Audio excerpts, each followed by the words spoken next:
It was time to choose. The rebellion was in trouble. Ravens were scouting for the secret rebel base. They needed a game changer. Pieces of the Sky Ripper had surfaced. Renato knew that using it could go catastrophically wrong, but he was sure he could figure out how to use it safely. Also, a temple had risen out of empty desert. The Iblis stone was hidden there. It was a dangerous artifact. It could corrupt its user into a bloodthirsty monster. Maybe he could find a way to use it, to take its power without surrendering to its wickedness. And also, his old friend Lapino needed rescuing. Of course, Renato had a pretty strong suspicion that Lapino had betrayed the rebellion, and he had a gut feeling that he needed to use that to his advantage. Renato finally realized that Lapino was a traitor to the cause, and maybe Renato could use that somehow.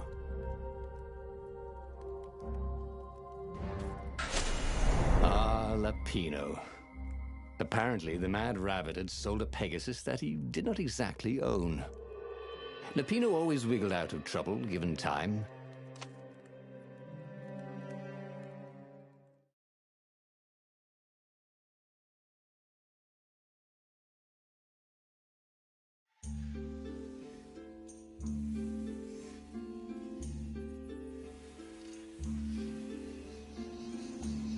Lapino had apparently managed to confuse the judge by arguing that he hadn't actually stolen a winged horse. He'd only sold it.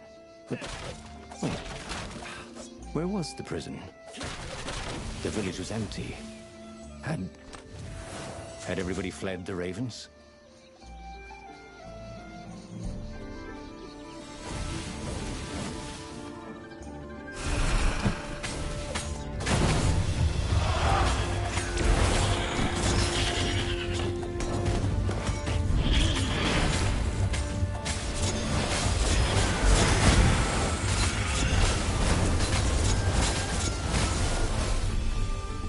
That was odd. Renato had been here, at this exact place, at this exact time. But this time, there were so many more Ravens.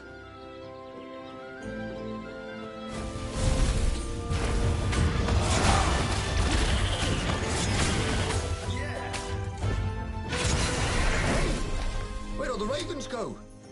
The live ones, I mean.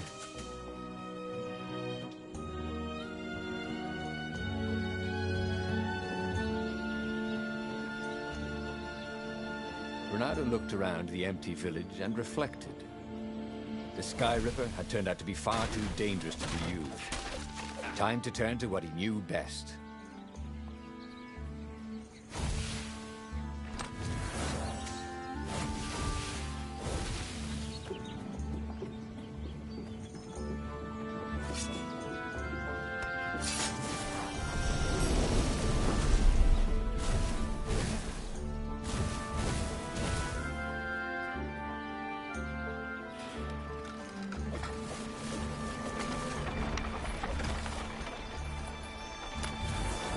In this chest, there are woodcuts of amazing, beautiful vixens wearing no clothes at all.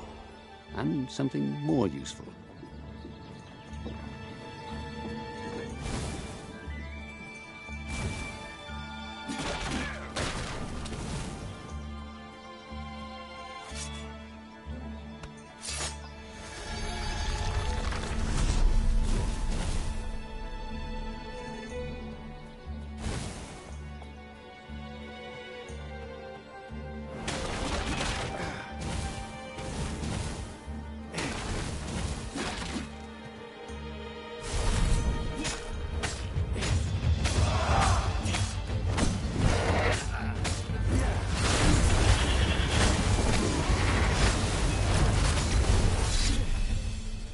Lapino must be waiting at the end of the cemetery. Renato wanted badly to confront him for his treachery. But what good would that do him?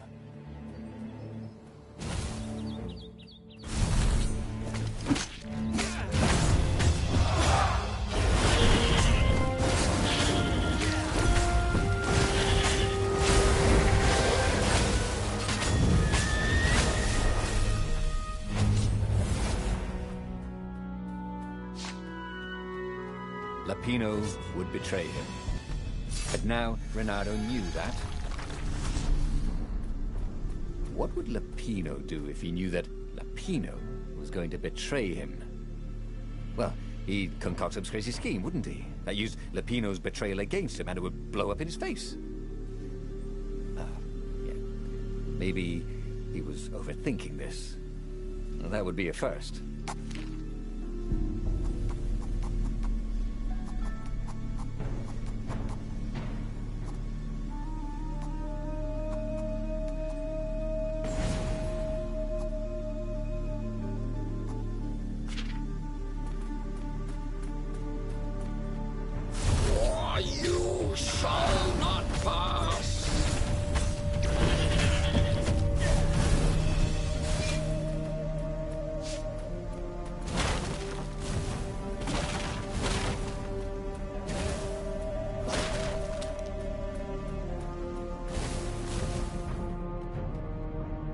Dirty and bloody, Renato finally reached Lapino.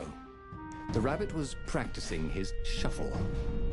We capture Zenobia, we find out what she knows, and that's the whole war right there. Easy peasy, lemon squeezy. Capture the Emperor's greatest general, who happened to also be a deadly sorcerer, and, oh, his only daughter? That would be worth it. And it would be nice to see her. He'd always had a soft spot for her. And he felt sure she had one for him. On the other hand, he could still get to the core of the Sky Ripper, even if he couldn't get the whole thing. It must have great power.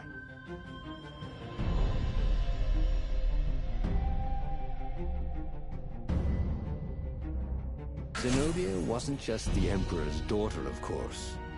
She'd been Renato's best friend in Sword Fu school. And you're still mad for her, the rabbit reminded him. The rabbit had a point, and Renato had a feeling she'd want to see him again. Who knows what could happen between the two of them this time around? She knows all his plans, chuckled the master spy.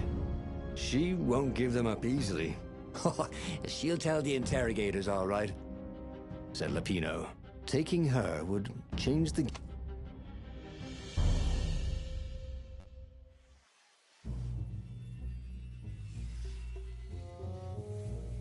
The city was already under Zenobia's control. I had to admire her efficiency. Renato shivered at the thought of Zenobia at the mercy of the interrogators. Could he really turn her over to them? But this was war. It wasn't meant to be pretty.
Was Lapino urging him to capture Zenobia?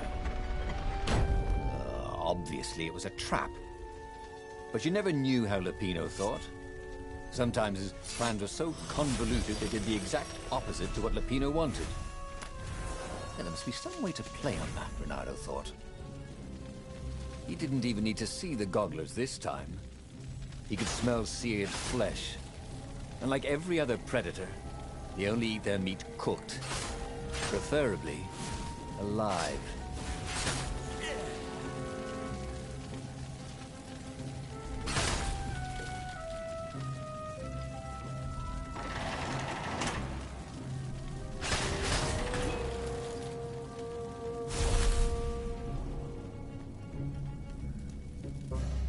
So, what's this plan of yours? Use me as bait. Said Lupino.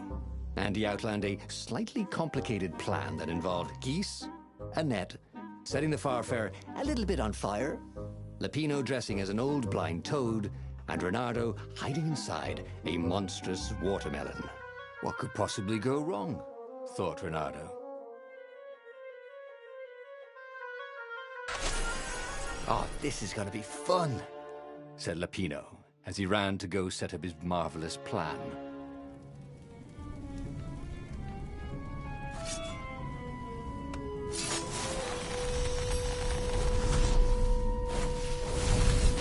Hey, wanna hook up?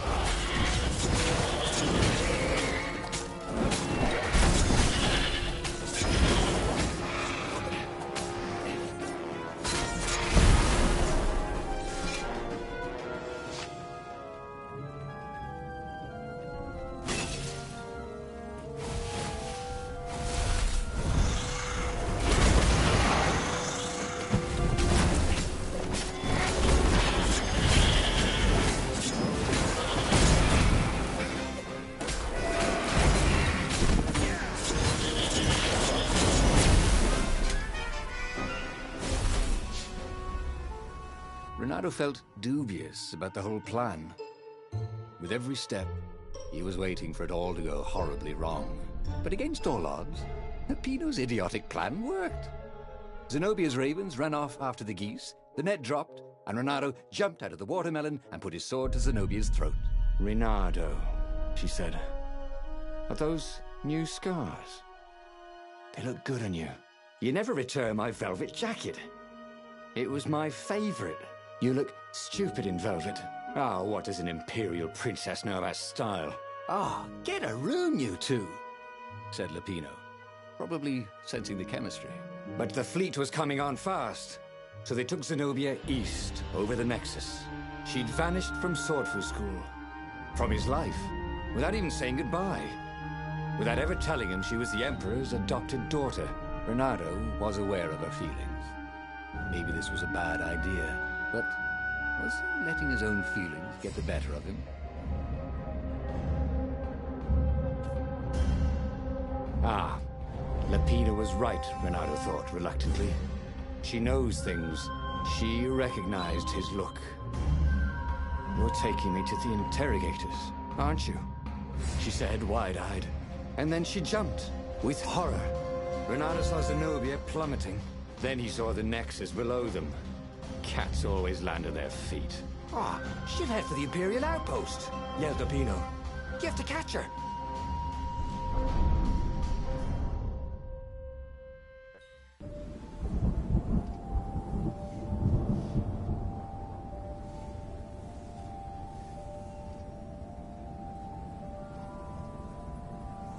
Cats can run faster, but foxes can run longer. If he ran, he could head her off before she reached her minions at the outpost. Well, he did love a good chase.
for nest, said the lead raven.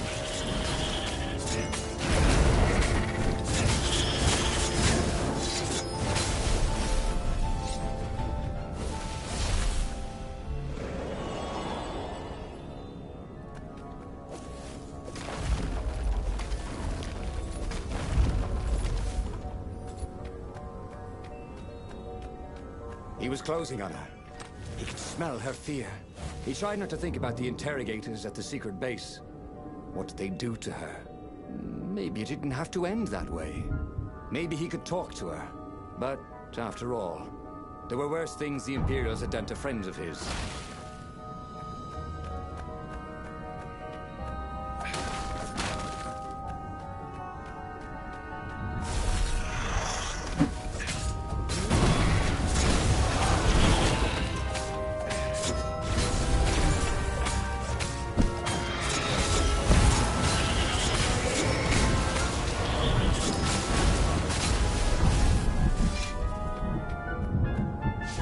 Bernardo reached the outpost. The Imperials there were no match for him. Soon after, Zenobia limped up the path. When she realized he was already in front of her, she didn't even try to run. Oh, you left without saying goodbye. Again, he said, please. I'm enjoying this a little too much. She said, shaken. Oh, spare us the chit-chat, would you? Said Lapino as he shackled her hands so she couldn't throw spells. She knows all his plans. All the way back to the Farfarer, Lapino nagged Renato about how the interrogators would pry all the intel out of Zenobia. How that would turn the tides in the imminent battle. All they had to do was take her to the rebels' secret base. Renato didn't like to think about what the interrogators would do to her. Couldn't he just talk to her? As they reached the ruins, Renato could see ravens everywhere, searching for the rebel base. They'd have to hide the Farfarer or go on foot. What if we get separated? Asked Lapino, for once thinking ahead. I'll show you a map to the base. Renato told Lapino. Renato, don't do this, said Zenobia. We were friends once. We... Shut it, witch, or I'll shackle your mouth too, said Lapino. See? Renato thought. There was no way Lapino was working for the Empire. He really hated Zenobia. And then, a few moments later, they touched down.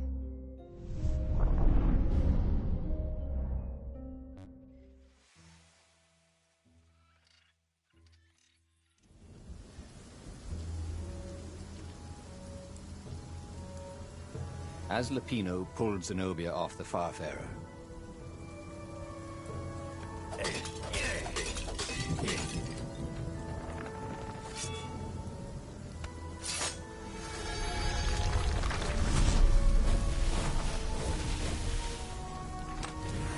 a chest full of old banana peels. There had to be more. There was.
Was walking Zenobia to the rebel secret base, where she would be interrogated.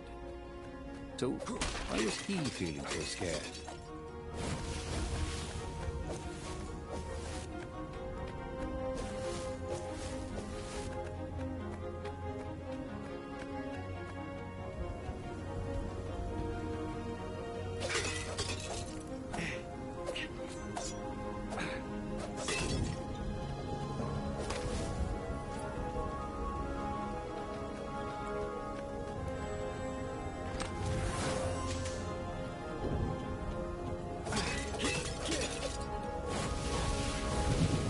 sometimes, all you know is what you know.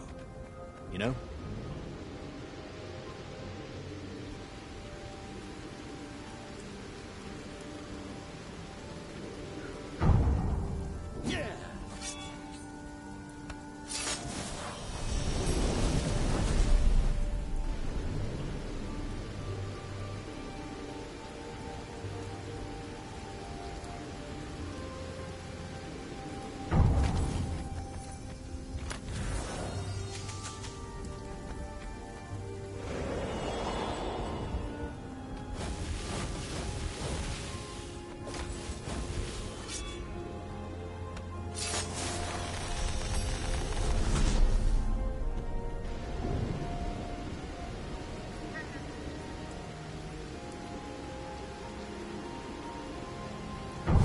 If only he had a portal onto the Emperor's ship, this would be a short war.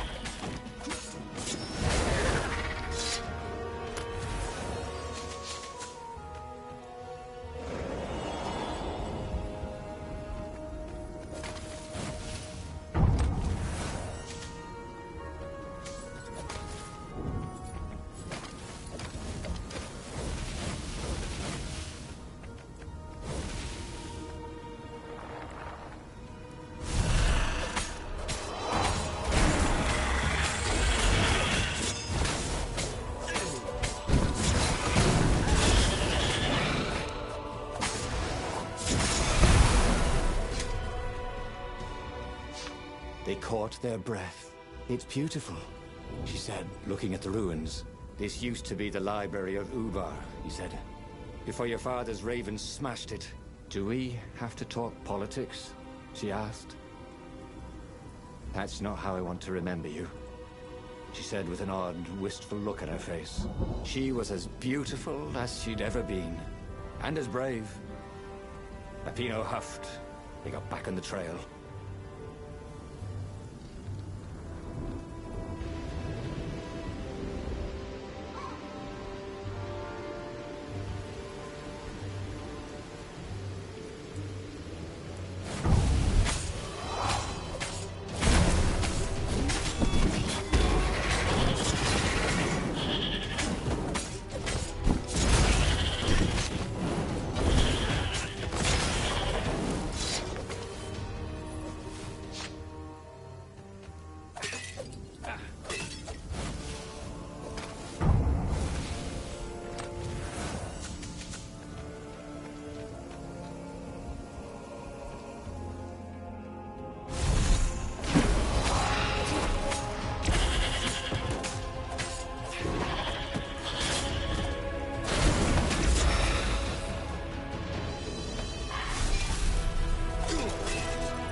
These things could really use a hand.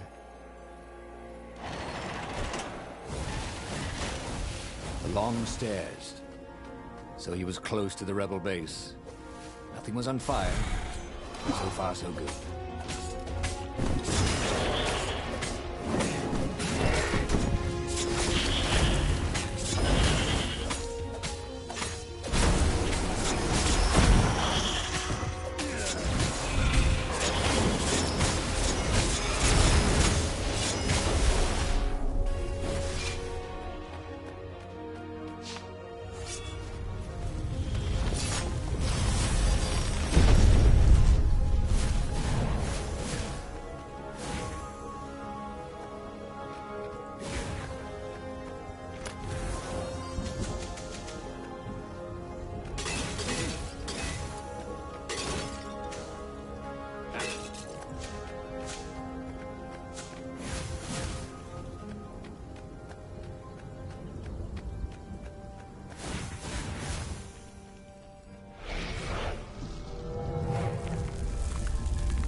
As they made their way to the secret rebel base, Renato felt strange. Zenobia was his prisoner, yet somehow she felt more like an old friend. He wanted to tell her all his secrets, but suddenly the ruins lit up with thousands of fireworks. There was a thunderous roar and dust rose. The caves were collapsing. The caves! "You've been playing me?" Renato said, and he stared at Zenobia.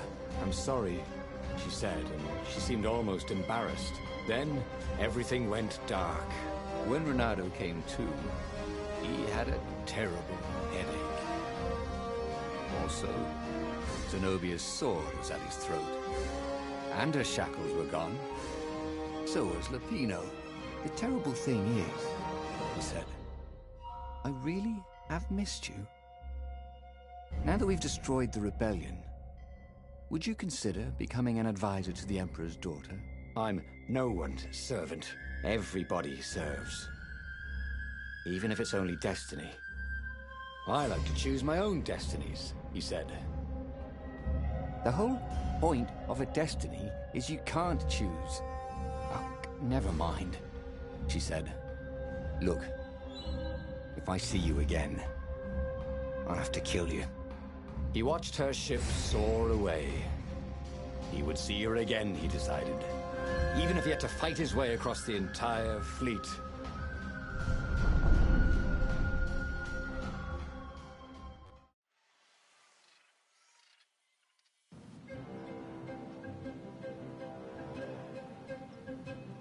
The Imperial fleet was cleaning up the few rebel remnants.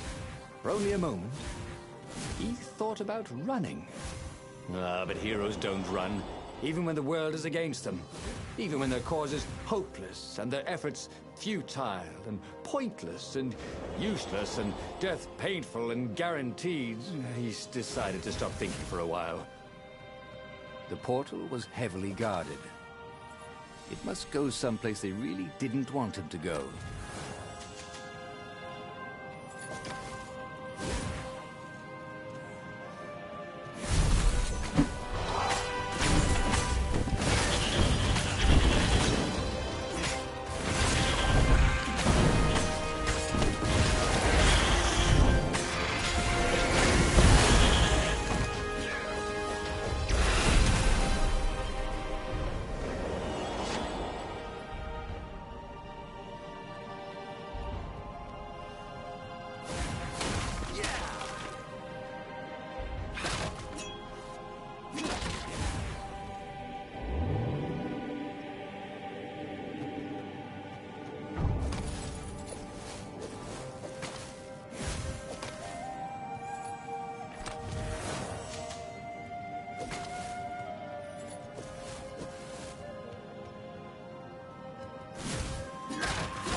The other end of this portal wasn't suspended over the abyss.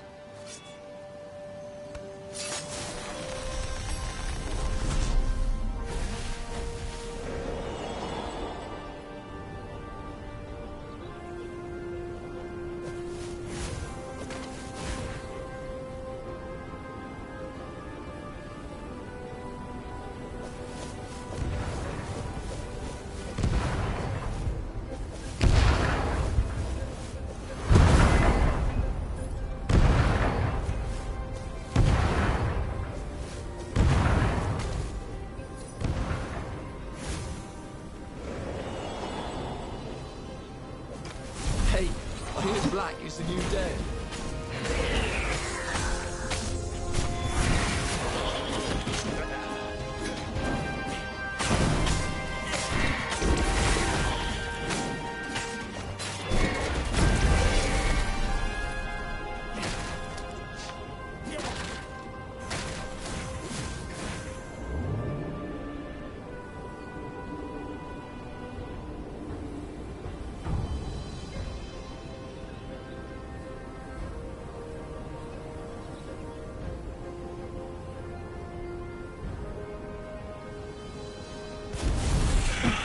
here.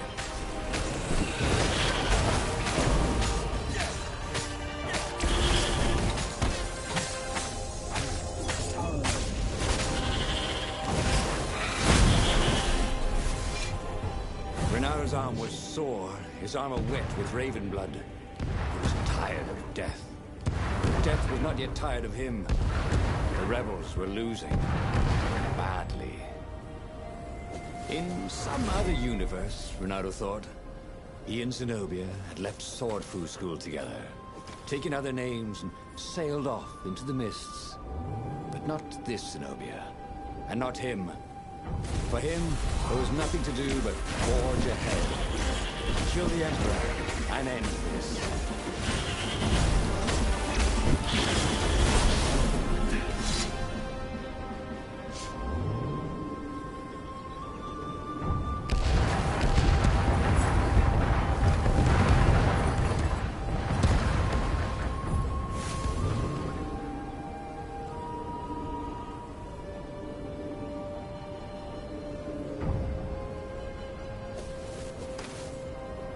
Soon he'd confront the Emperor. Funny that this whole war had come about because the Emperor feared death. And now it was coming for him. There was some sort of lesson there, wasn't there?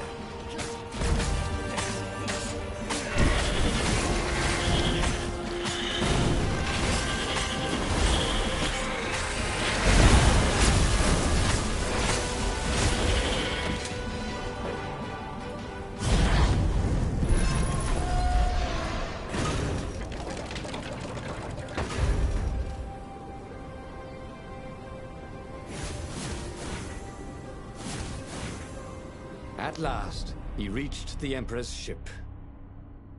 Zenobia was there. "Why'd you have to come back?" she said.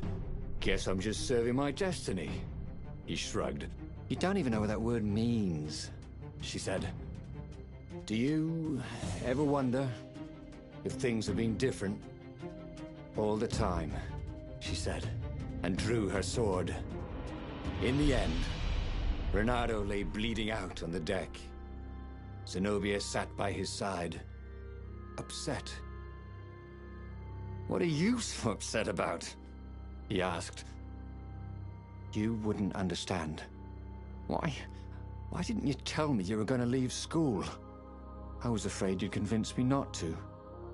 "I guess I'll have to buy you a drink in the halls of the Valiant then," he told her, and then he was gone.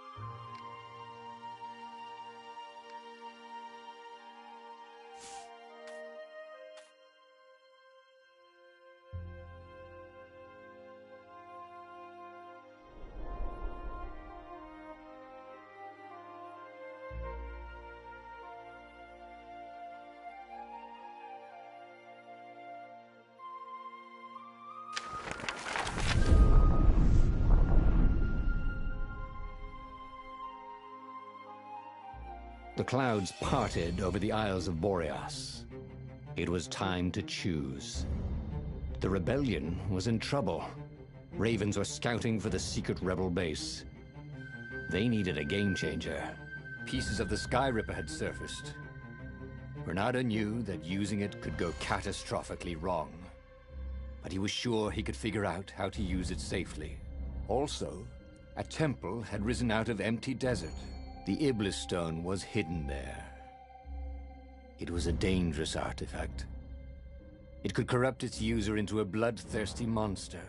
Maybe he could find a way to use it, to take its power without surrendering to its wickedness. And also, his old friend Lapino needed rescuing. Of course, Renado had a pretty strong suspicion that Lapino had betrayed the rebellion.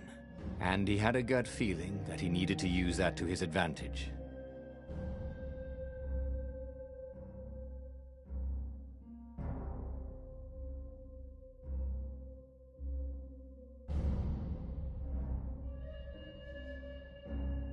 Renato finally realized that Lapino was a traitor to the cause.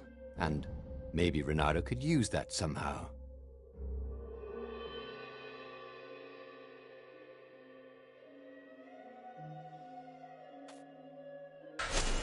Ah, Lapino. Apparently, the Mad Rabbit had sold a Pegasus that he did not exactly own. Lapino always wiggled out of trouble, given time. But he was out of time.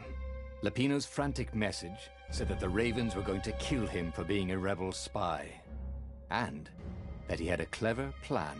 If the fleet reached him first, they'd string him up for that. Never mind the winged horse. Or so Lapino had told him over the far speaker anyway.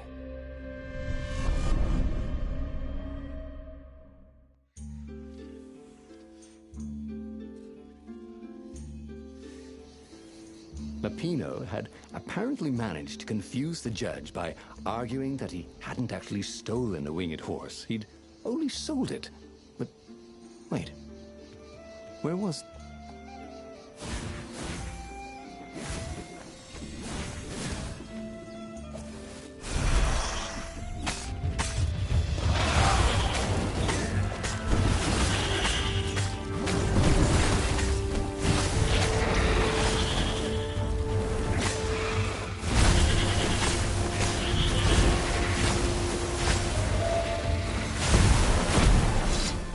People were frightened these days. Just 2 weeks past, Renato had sneaked through an empty town and listened to the Ravens caw about the Emperor's new taste in ritual sacrifice.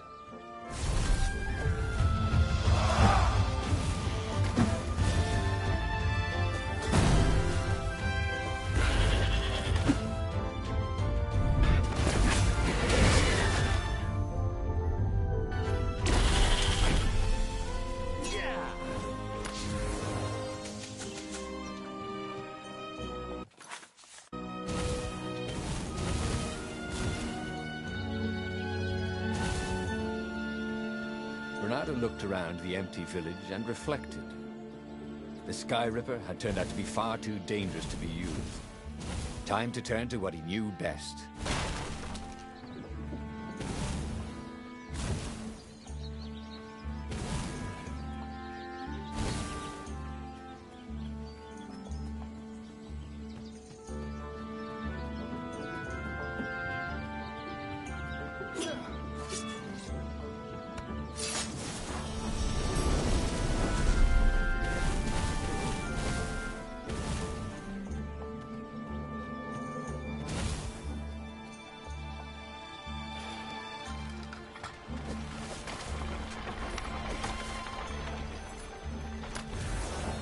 This one contained nothing but unmatched gloves.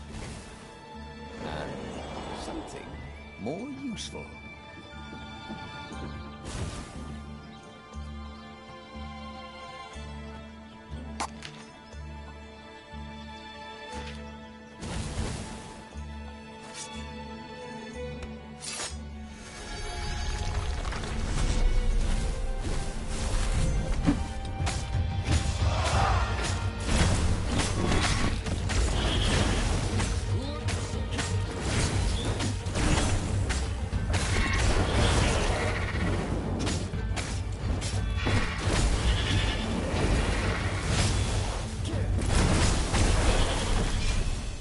Ravens were landing everywhere.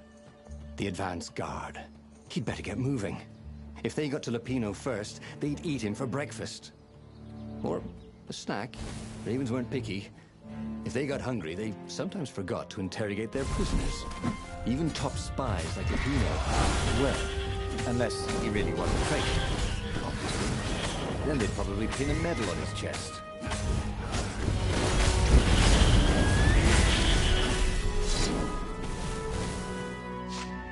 Lapino would betray him. But now Renato knew that. What would Lapino do if he knew that Lapino was going to betray him? Well, he'd concoct some crazy scheme, wouldn't he? That used Lapino's betrayal against him and it would blow up in space. Maybe he was overthinking this. Well, that would be a first.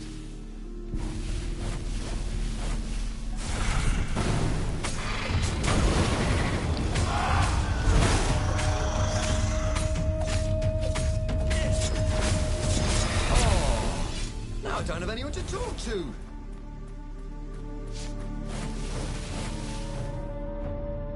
Dirty and bloody, Renato finally reached Lapino. The rabbit was practicing his shuffle. Renato recognized. We capture Zenobia, we find out what she knows. And that's the whole war right there. Easy peasy, lemon squeezy. Capture the Emperor's greatest general, who happened to also be a deadly sorcerer, and, oh, his only daughter? That would be worth it. And it would be nice to see her. He'd always had a soft spot for her. And he felt sure she had one for him.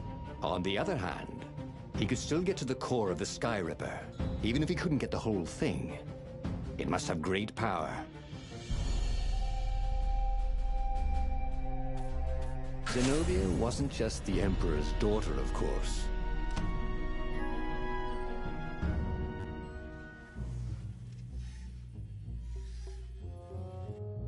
The city was already under Zenobia's control. I had to admire her efficiency. Renato shivered at the thought of Zenobia at the mercy of the interrogators.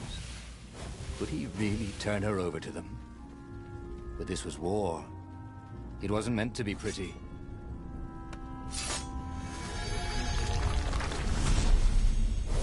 Okay. Let's make this quick. I'm on my break in literally 2 minutes.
Was Lapino urging him to capture Zenobia? Obviously, it was a trap. But you never knew how Lapino thought. Sometimes his plans were so convoluted they did the exact opposite to what Lapino wanted. And there must be some way to play on that, Renato thought.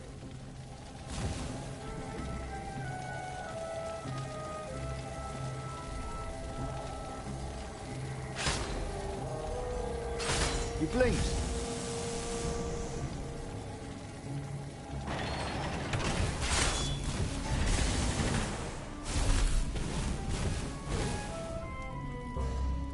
So, what's this plan of yours? Use me as bait, said Lapino. And he outlined a slightly complicated plan that involved geese, a net, setting the Farfarer a little bit on fire, Lapino dressing as an old blind toad, and Renato hiding inside a monstrous watermelon. What could possibly go wrong? Thought Renato. Oh, this is gonna be fun, said Lapino, as he ran to go set up his marvelous plan.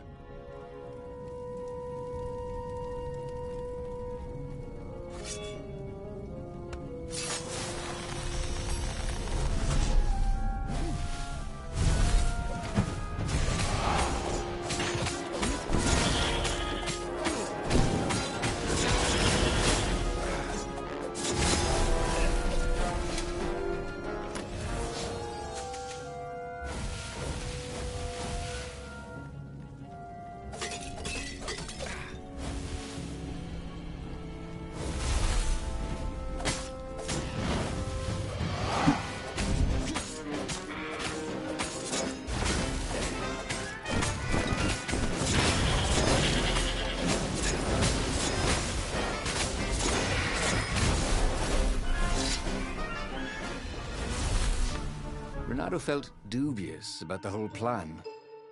With every step, he was waiting for it all to go horribly wrong. She'd vanished from Swordfu School, from his life, without even saying goodbye.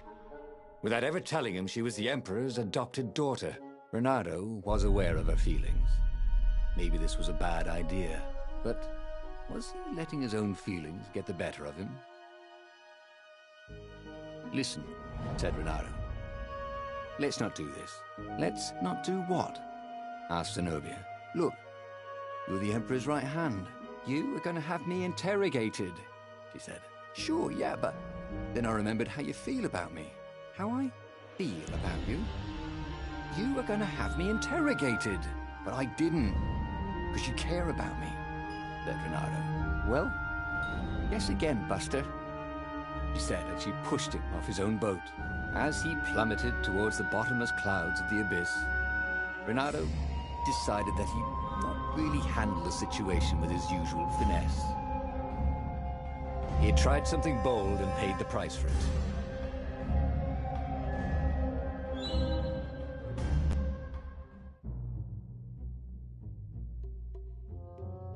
The city was already under Zenobia's control. I had to admire her efficiency. Renato shivered at the thought of Zenobia at the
Renato suddenly wished he had a marshmallow.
Why was Lupino urging him to capture Zenobia? Obviously it was a trap. But you never knew how Lupino thought. Sometimes his plans were so convoluted they did the exact opposite to what Lupino wanted. Yeah, there must be some way to play on that, Renato thought.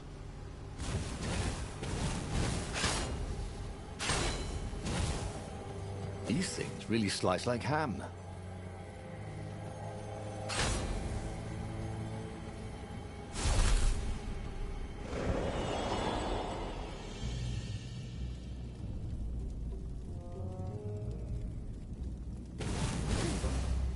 So, what's this plan of yours?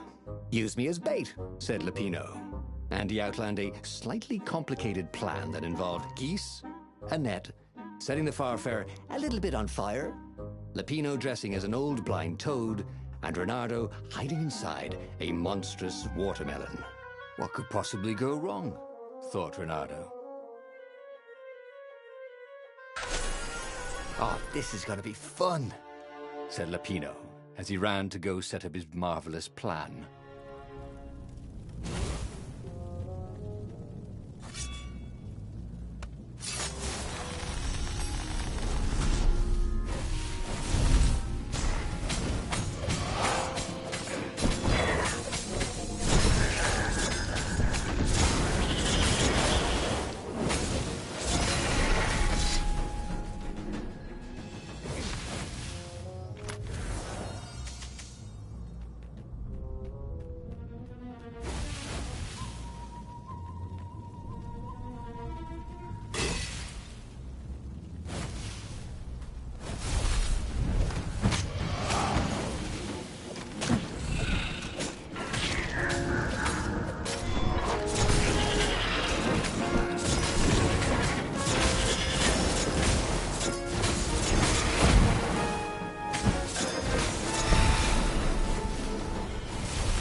Reynardo felt dubious about the whole plan.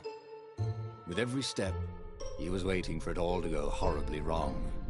She'd vanished from Swordfu School, from his life, without even saying goodbye, without ever telling him she was the Emperor's adopted daughter. Reynardo was aware of her feelings. Maybe this was a bad idea, but was he letting his own feelings get the better of him? Ah,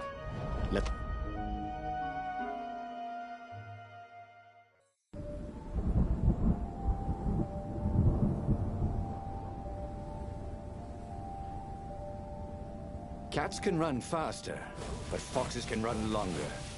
If he ran, he could head her off before she reached her minions at the outpost. Well, he did love a good chase.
Go away.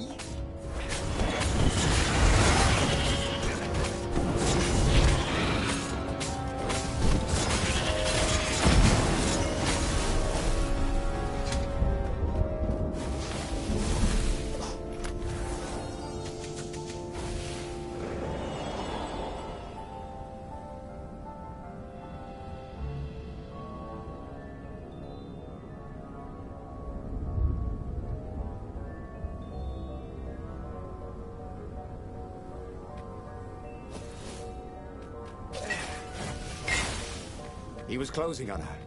He could smell her fear. He tried not to think about the interrogators at the secret base. What did they do to her? Maybe it didn't have to end that way. Maybe he could talk to her.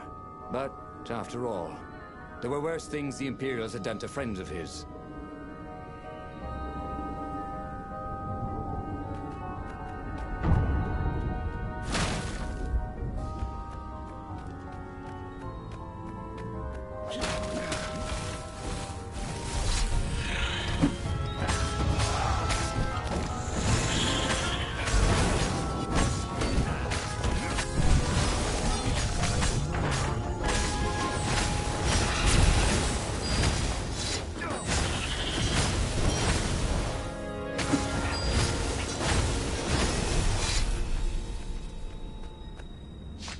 Renato reached the outpost.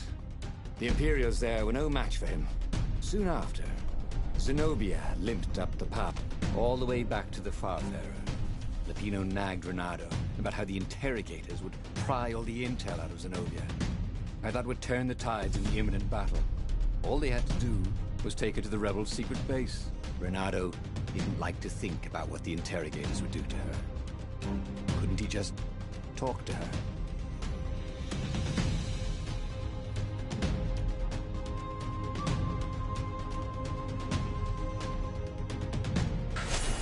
As they pulled away from the Nexus, Renato could see the fear in Zenobia's eyes. I can't take her to those creatures at the base, he whispered to Lupino.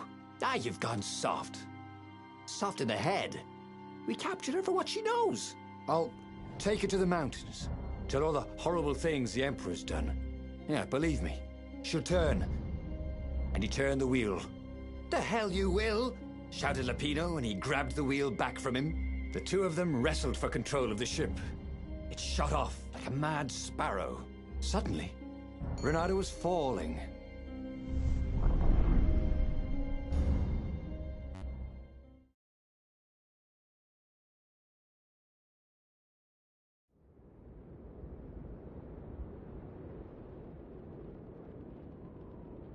When he came to, Zenobia was standing over him. Why didn't you take me to the base to be interrogated? She demanded. Do you know what's left of people they interrogate? This is some trick, isn't it? To make me fall for you again. Well, I won't. Oh, go on then. Scurry back to your ravens. I can't stop you. But strangely, she didn't. As Renato set off to find the Farfarer, she followed him, keeping just out of sight of the ravens.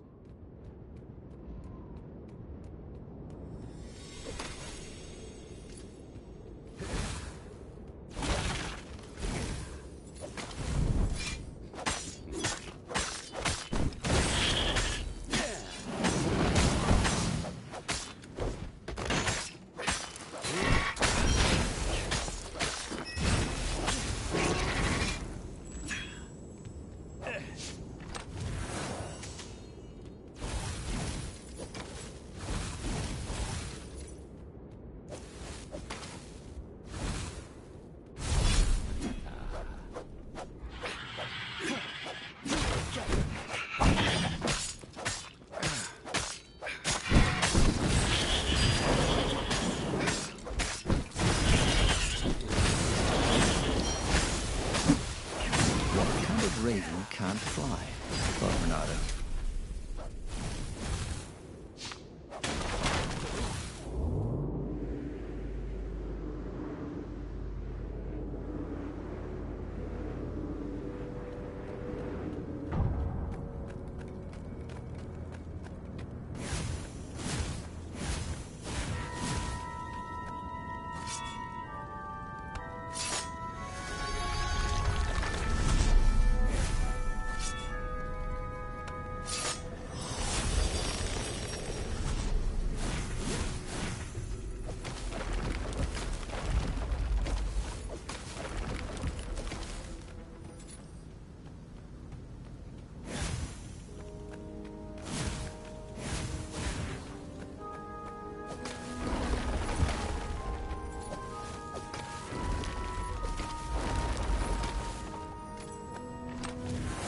Renato had been to a dungeon once where all the chests had teeth and eyes.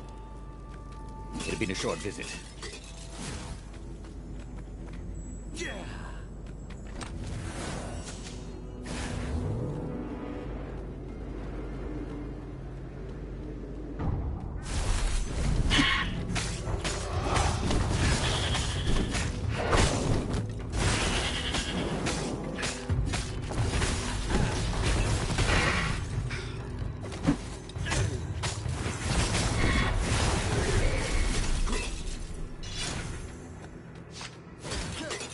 As Renato stopped to sniff the wind, Zenobia came up, still mad.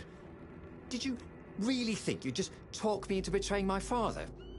Oh yeah, sure, that was exactly my plan. Then why aren't you even talking to me? Because I've never talked you into anything in my life. They're gonna court-martial you for letting me go. He caught a whiff of the Farfarer. Wet rope, tar, and a cask of Scobel ale he'd spilt last year. It was that way.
Renato wondered if he should have taken Zenobia to the rebel base for real.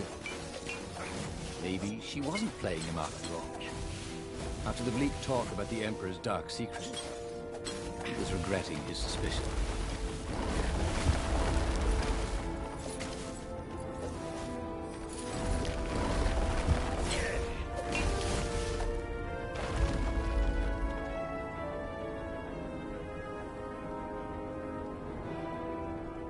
Sure enough, the Farfarer had crashed in some rocks. There was no sign of Lupino. Zenobia caught up. All that kid stuff in Swordfu School. Look, that's the past. We're adults now. We have duties to other people. We have destinies. What are you talking about? And you are the most arrogant, slow-witted, light-fingered, mercenary, immoral, reckless. Run away with me, said Renato, and he realized he meant it. What? Just like that? She demanded. I will, if you will. So she kissed him. And it was the best kiss he'd ever had. They held hands as they boarded the Farfarer. Renato felt light-hearted, like the winds that were playing the rigging like a balalaika. But Lupino, I need to get back to Lupino, he said, suddenly realizing he could have been captured. A prisoner. He's not. How'd you know? He saw something in her eyes he didn't understand. He fell, didn't he? Into the abyss. She looked away, wouldn't answer. But then a bolt smashed through the Farfarer's keel. The broken ship plummeted out of the clouds.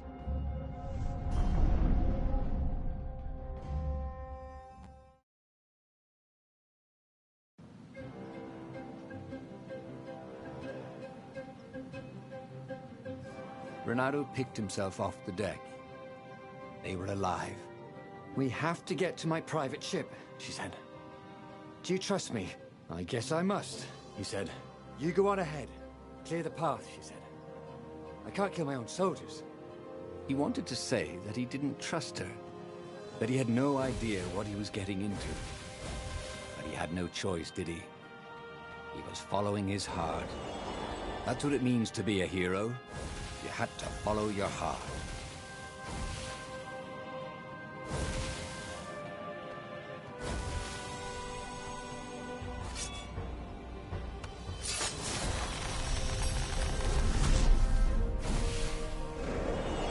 Renato had a feeling that was the back door to something.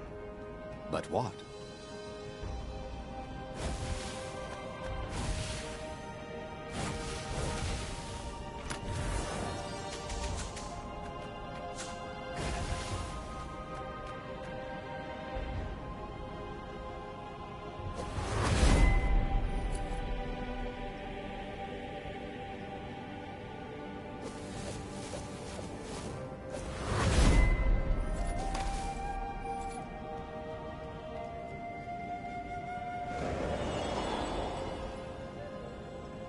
They paused to catch their breath.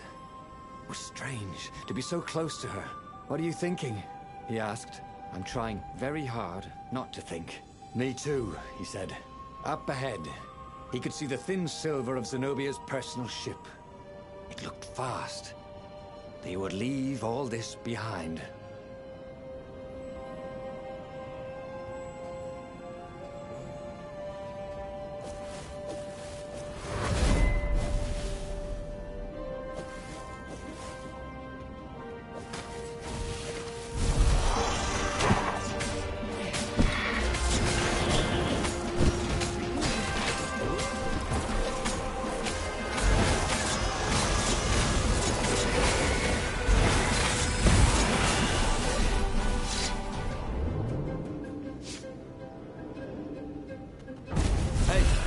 Who do I have to kill to get a drink around here?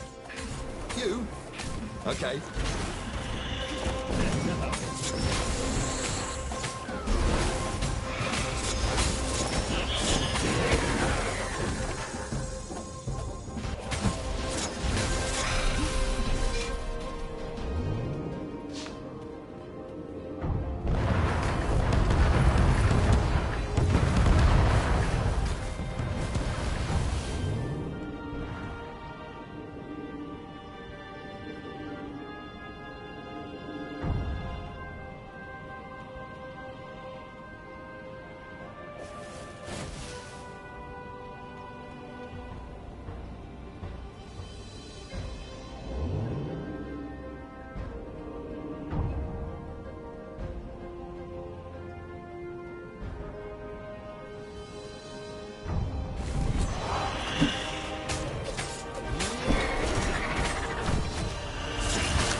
As they reached her ship, Renato suddenly felt a sharp pain in his stomach. He was surprised to see a crossbow bolt sticking out of it. "I was going to lead the Empire to a secret base," said Lapino. "But no, you had to screw up my plan because you've still got a thing for her." Renato stared at Zenobia. The kiss. Was it real? She said, with a look of indescribable sorrow. She gestured and said an arcane word, and Lapino went flying into the abyss, screaming, "I'm telling your father!" Then she knelt down to cradle his head, and her paws felt very soft and warm.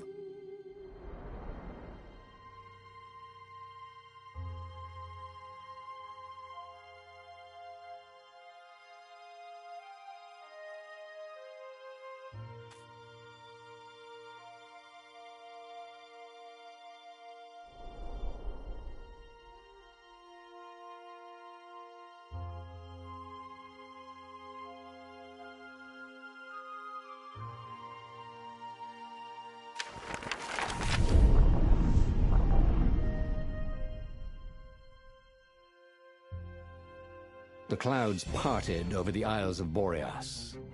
It was time to choose. The rebellion was in trouble. Ravens were scouting for the secret rebel base. They needed a game changer. Pieces of the Sky Ripper had surfaced. Renato knew that using it could go catastrophically wrong, but he was sure he could figure out how to use it safely. Also, a temple had risen out of empty desert. The Iblis stone was hidden there. It was a dangerous artifact. It could corrupt its user into a bloodthirsty monster. Maybe he could find a way to use it, to take its power without surrendering to its wickedness. And also, his old friend Lapino needed rescuing. Of course, Renato had a pretty strong suspicion that Lapino had betrayed the rebellion, and he had a gut feeling that he needed to use that to his advantage. Renato finally realized that Lapino was a traitor to the cause, And maybe Renato could use that somehow.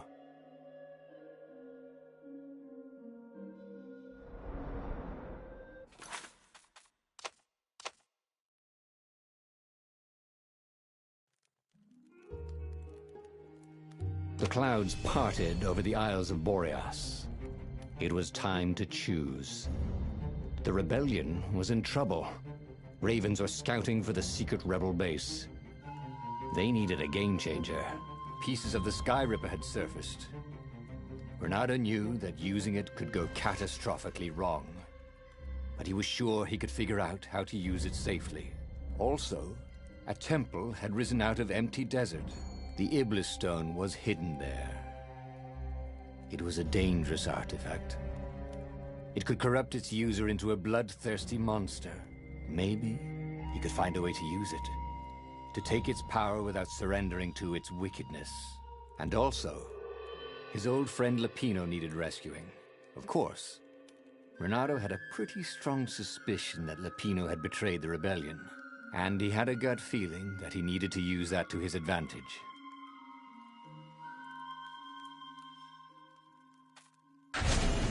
Every child knew about the Sky Ripper. The Transcendent Emperor had buried its pieces deep. And then, this Emperor's horrific sacrifices had brought it back to the surface. Renato wasn't exactly sure how to use the legendary weapon. But surely, there must be some way to do it without provoking another catastrophe.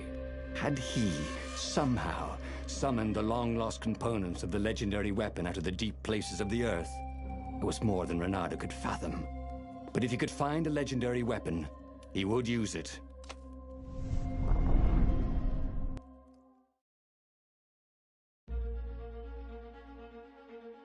As he set foot on the island, Renato couldn't help feeling a bit curious. Was Lapino still waiting to be rescued? No. He was probably drinking champagne with the ravens. Did ravens drink champagne? Did rabbits? Renato felt oddly thirsty, come to think of it. Why had he chosen the Sky Ripper? Renato never made plans that required constant vigilance. He was a hero. He didn't think too much. He just went with his gut and hoped it all worked out. The Sky Ripper was a long shot. He'd have to devote himself to it. No side journeys, no rescuing old friends. That was against his nature. Could he stick with it?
be a way to use the Sky Ripper without causing a catastrophe.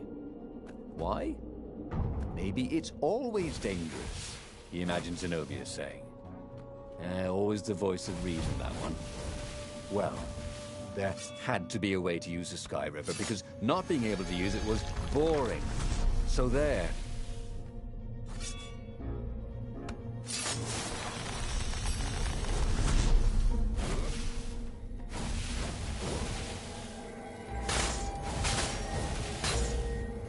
Two eyes, good.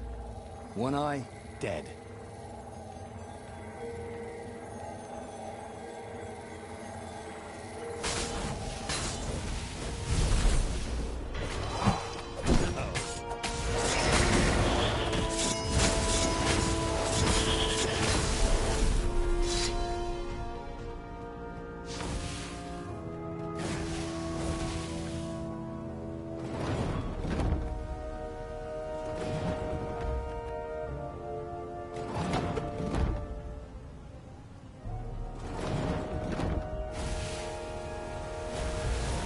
See? That wasn't so hard.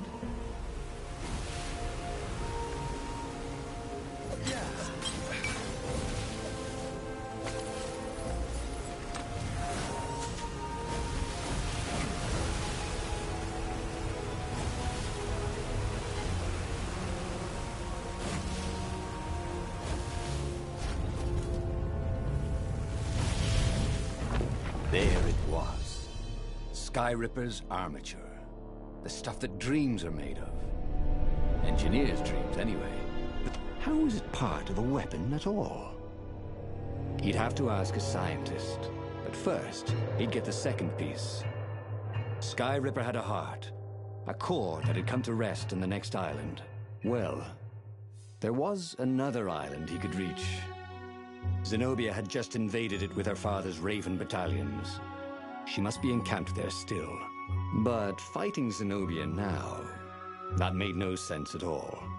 He'd already sacrificed one friend to get this armature, was it? He didn't need to hurry to face her. She would find him.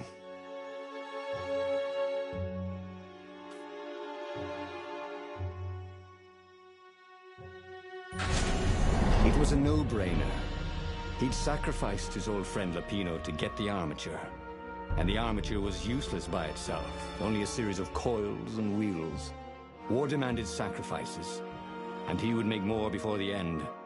He would have to choose the greatest good, no matter how much it cost him. Zenobia. Well, he would see her sooner or later, across a battlefield or a sword's point before all this was over. He was sure of that.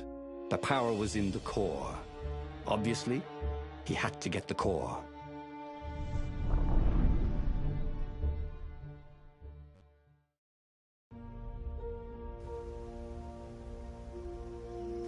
Doubt sunk in before he was even out of sight of the Farfarer. Why had he chosen the Sky Ripper? It was the sort of path he'd always avoided. The path of responsibility, of seriousness. Had he grown up? He didn't feel grown up. He'd made this decision from his gut, like he always did. Somehow, he'd impulsively decided to stop being impulsive. Did that make any sense?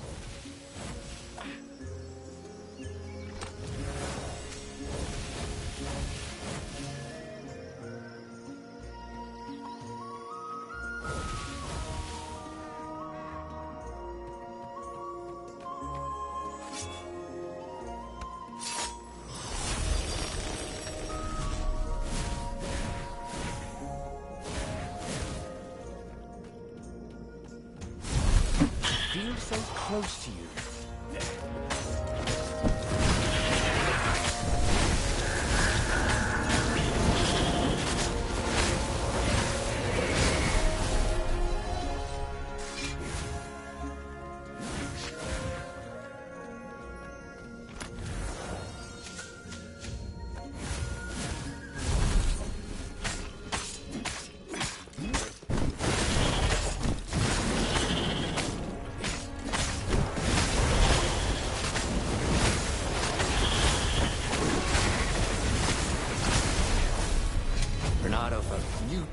flowers, ready to blossom within him, or something.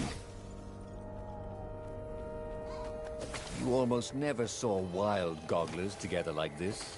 The toads had to train them not to peck each other to death. So these had to be imperial gogglers. There were fewer and fewer trees. There were only these huge crystalline growths. Had those been here before? He no longer heard birds except for the feverish cawing of the ravens when they attacked. He couldn't smell the small animals of the forest, the mice and rabbits. Where had they gone? And he was getting hungry too. This was an unhealthy place to be. Renato wondered if death was nothing more than a portal to another plane. He didn't particularly want to find out.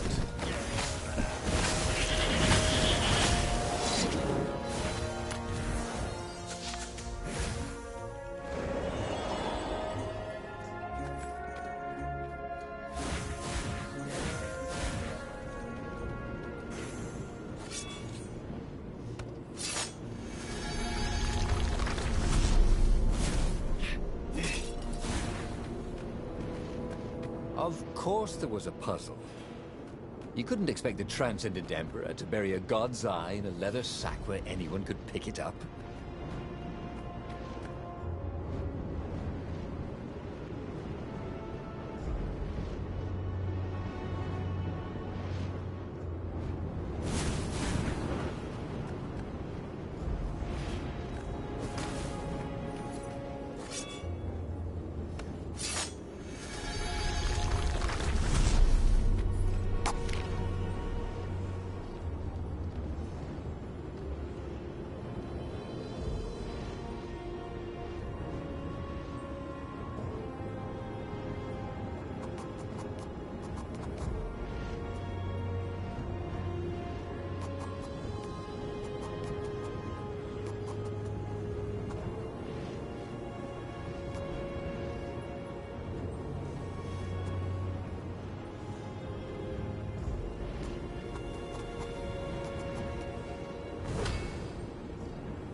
The 20-sided core made him feel physically sick. Once he had sneaked into a temple of the dark arts, and he hadn't liked what he smelt and saw there. This felt like that. He carried his prize back to the Farfarer. Now, he had to make his next move. There was a key Imperial outpost on the Nexus. If this really was some sort of super weapon, he could use it to wreak havoc on the enemy. And if it wasn't, well, better to know that before the final battle. But maybe he should show it to some scientists first. There was an observatory on the Nexus. Maybe he should go there before he fired it. Renato had never been much of a student.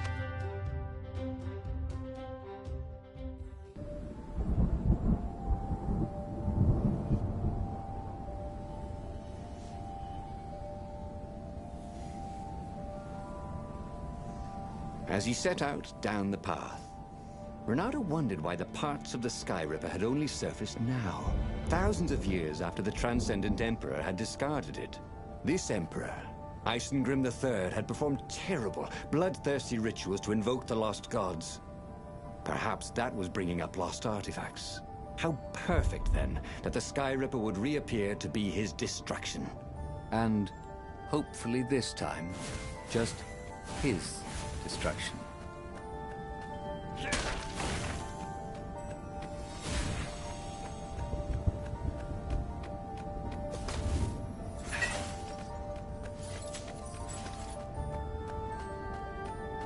Can you guys actually tell each other apart? Because I'm thinking name tags.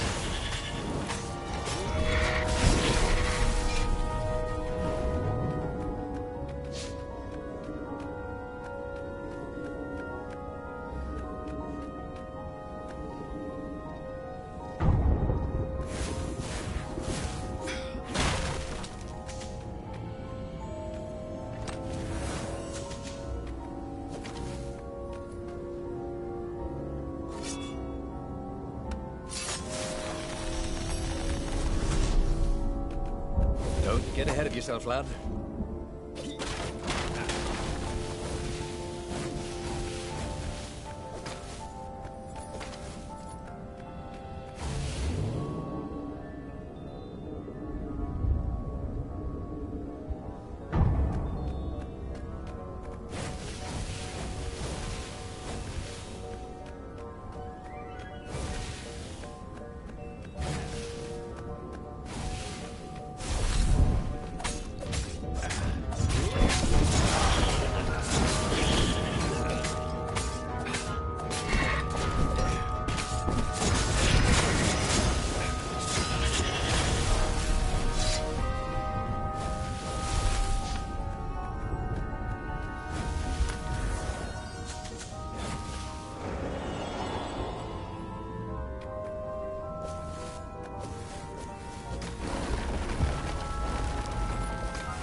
Tired of slaughtering ravens. Maybe it was time to test out the new weapon. He turned a knob on the Sky Ripper. It made strange mechanical noises. The wheels spun faster. It began to hum. The Sky Ripper was following his every step. At least it acknowledged him as the master. But there was no trigger. How was he supposed to fire it? Fire, he said. Nothing happened. Well, maybe it just needed to warm up. After all, it hadn't been fired in thousands of years.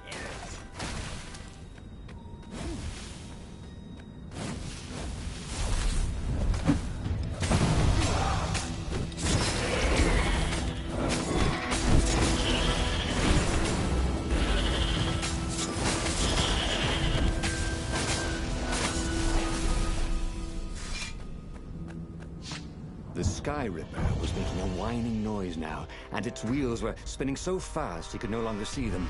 Renato had a thought. Please? He asked. The Sky Ripper began to glow. Boom! The outpost burst into flame. Ravens flapped out screaming, wings on fire. The base was his. The far speaker toad came hopping out. Renato! It croaked, sounding like a toad version of Zenobia. Don't use the Sky Ripper. It will destroy the world. Yeah, sure it will, cracked Renato. Pull the other one.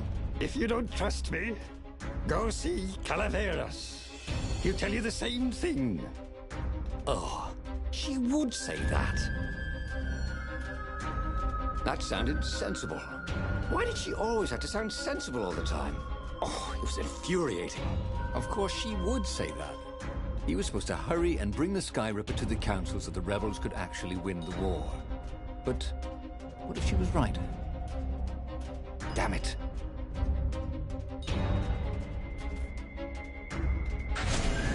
Just this once, he would not let Zenobia get into his head with her logic and her wisdom and her appeals to reason. He was a fox. He'd go with his instincts, and it would all work out like it always did. Oh, he was sounding like a reckless idiot, even to himself. But if there was one thing Renato could never bring himself to do, it was turn back on a decision he'd made.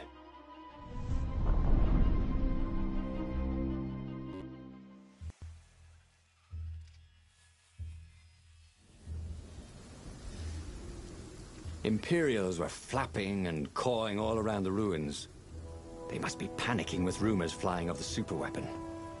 Maybe they hoped to find and destroy the base before he could put the Sky Ripper into action. The Sky Ripper was whining and heating up.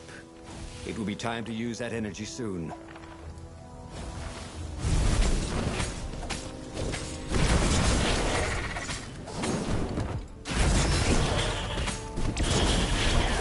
Renato wondered how much Hypatia had known about the book she protected. Enough to tell her son to protect it. Enough to tell Renato to protect her son. He'd let her down there.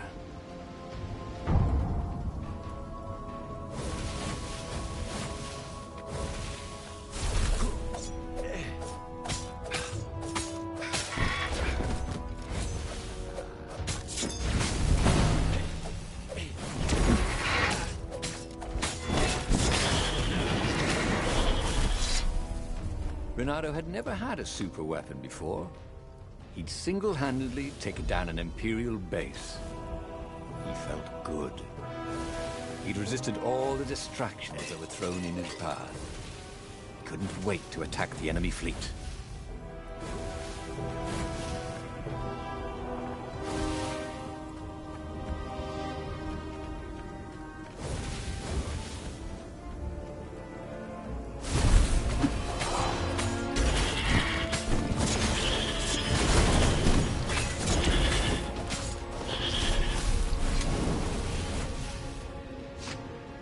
Zenobia talking about? This was a fantastic weapon. Ravens burst into flames with just a touch of its killer beam. He was tempted to leave it on all the time, but he didn't want to accidentally slice off some council toad's head or tongue. She'd been trying to distract him. Well, this time, no one was going to distract him.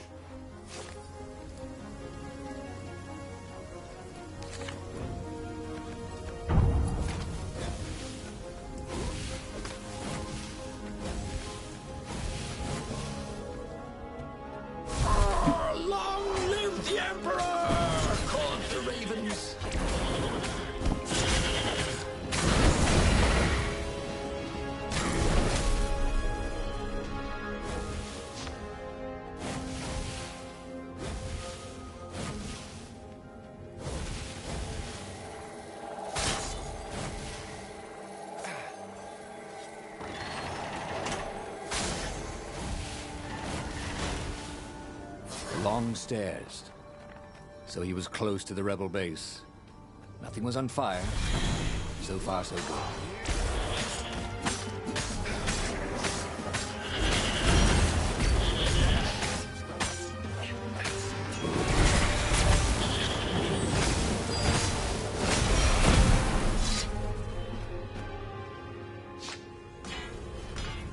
If only it's some kind of magic ice sword.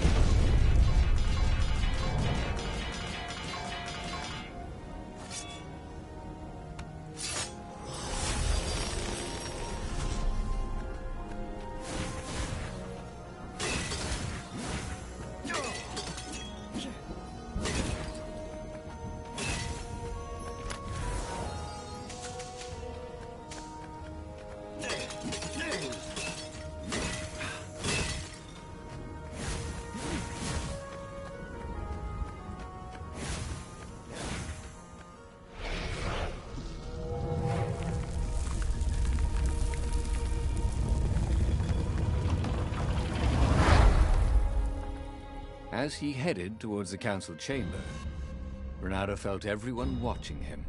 "You've saved the rebellion," said the council speaker. "Frankly, we were afraid you'd turn aside to save that idiot Lapino." Not bloody likely, Renato told them, feeling he was maybe being a bit harsh on the poor mad rabbit. "If you never make sacrifices," he said, "you're probably not doing the right thing." The speaker nodded. "Are you ready to lead the charge?" "Let's roll," he said, with grim satisfaction. Renato set sail for the fleet. The Sky Ripper had lost its whine. It was humming now, as if it had taken some time to seat properly. He had always been irresponsible. This time, he'd done the right thing, made the hard decisions. He was a real hero. He hadn't let himself be distracted by old friends or old lovers turned enemies. Finally, he could be proud of himself.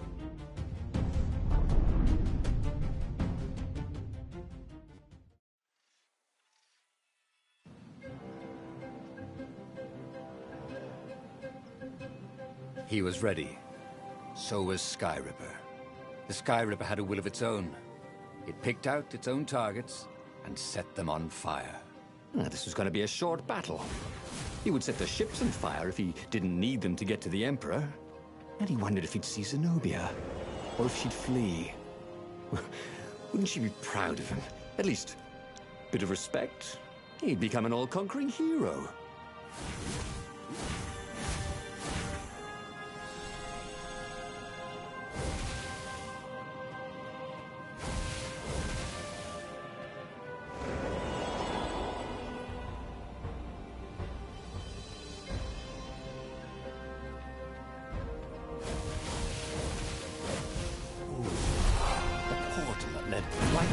middle of the fleet. Look at the glaring weakness in the defense.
Fresh socks, Dr. Renato. Please be fresh socks.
There was a parchment on a signpost. It was from her. Every time you fire, you risk the destruction of the universe. That's insane. We surrender. He'd done it. He'd played chicken with Zenobia, and won. He could hear the horns blaring the retreat. She was wiser than he was, that was for sure. But wisdom didn't win battles.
And there was Zenobia, wearing the white robes of surrender.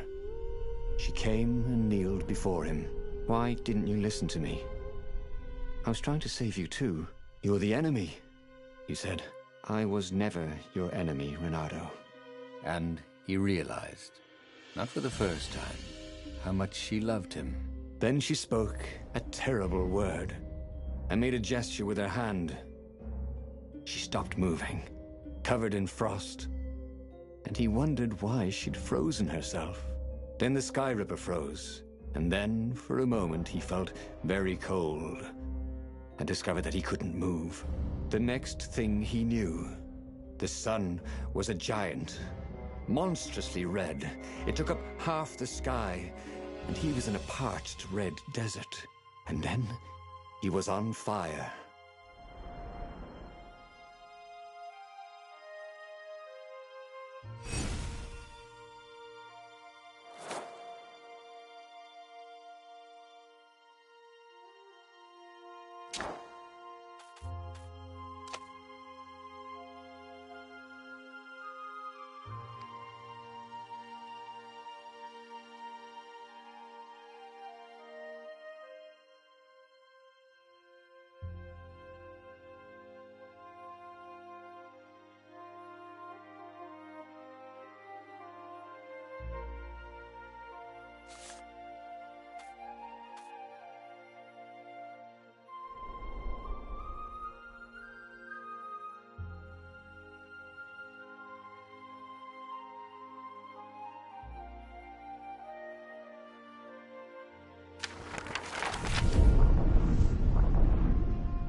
The clouds parted over the Isles of Boreas. It was time to choose. The rebellion was in trouble. Ravens were scouting for the secret rebel base. They needed a game changer. Pieces of the Sky Ripper had surfaced. Renato knew that using it could go catastrophically wrong, but he was sure he could figure out how to use it safely. Also, a temple had risen out of empty desert. The Iblis stone was hidden there. It was a dangerous artifact. It could corrupt its user into a bloodthirsty monster. Maybe he could find a way to use it, to take its power without surrendering to its wickedness. And also, his old friend Lapino needed rescuing. Of course, Renato had a pretty strong suspicion that Lapino had betrayed the rebellion, and he had a gut feeling that he needed to use that to his advantage.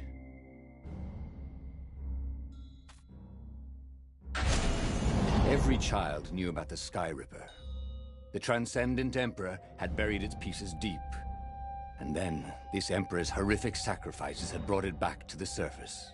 Renato wasn't exactly sure how to use the legendary weapon. But surely, there must be some way...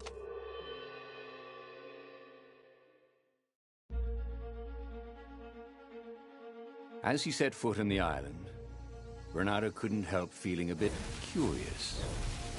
Was Lapino still waiting to be rescued? No. He was probably drinking champagne with the ravens. Did ravens drink champagne? Did rabbits? Renato felt oddly thirsty, come to think of it. Why had he chosen the Sky Ripper? The Sky Ripper was a long shot.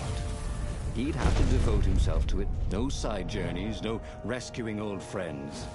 That was against his nature. Could he stick with it? Who are you looking at? Oh, right. No one.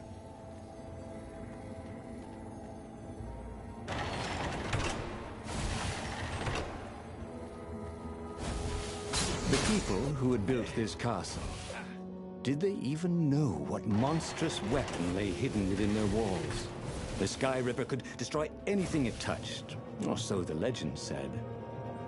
As the Transcendent Emperor had fought the Lost Gods, thousands and thousands had died. But Renato had been through wars. The only merciful war was a short one.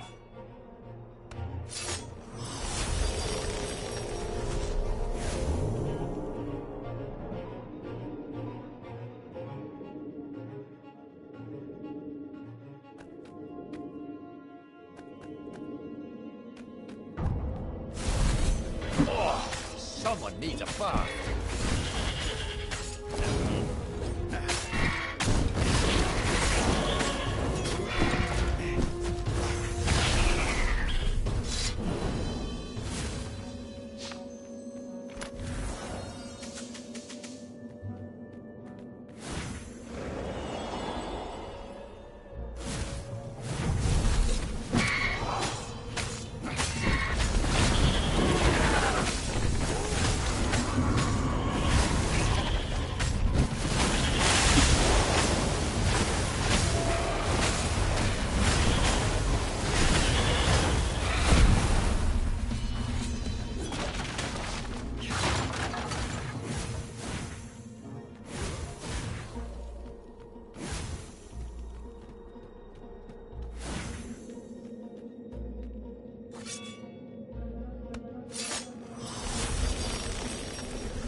Renato was looking for a big chest.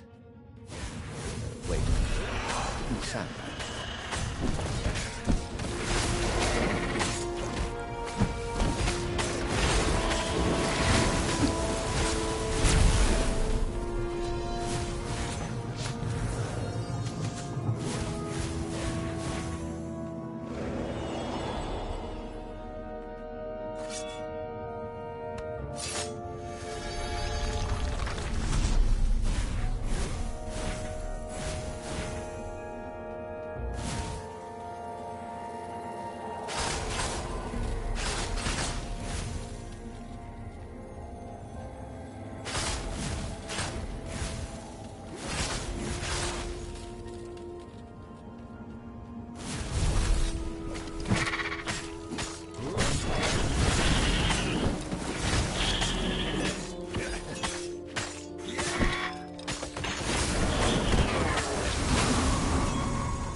Renato wondered if he could learn to cook this way. Probably not.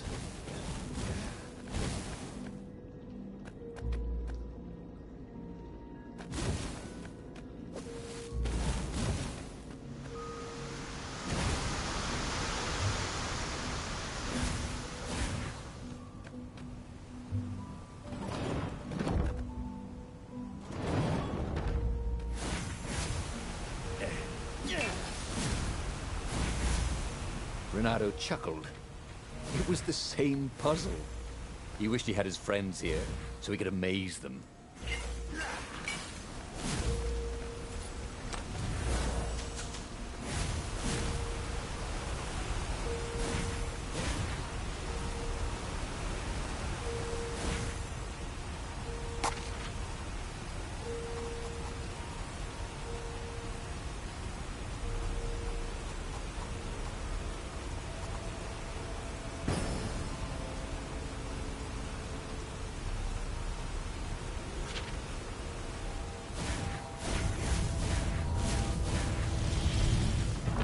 There it was. Skyripper's armature. The stuff that dreams are made of. Engineers' dreams, anyway. The device was intricate. No one alive had the skill to make a thing like it. How was it part of a weapon at all? He'd have to ask a scientist. But first, he'd get the second piece. Skyripper had a heart.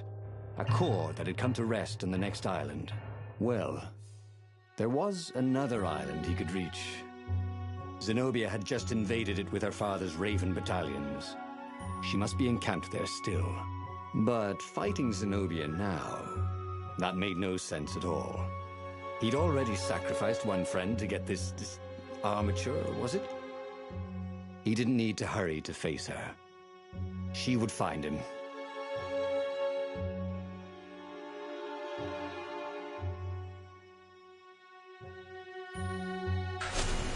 Renato asked himself why he changed course to confront Zenobia. He'd no idea. Sometimes he would just do things, and he could never figure out why he'd done them. Usually, they worked out. After all, he was a hero.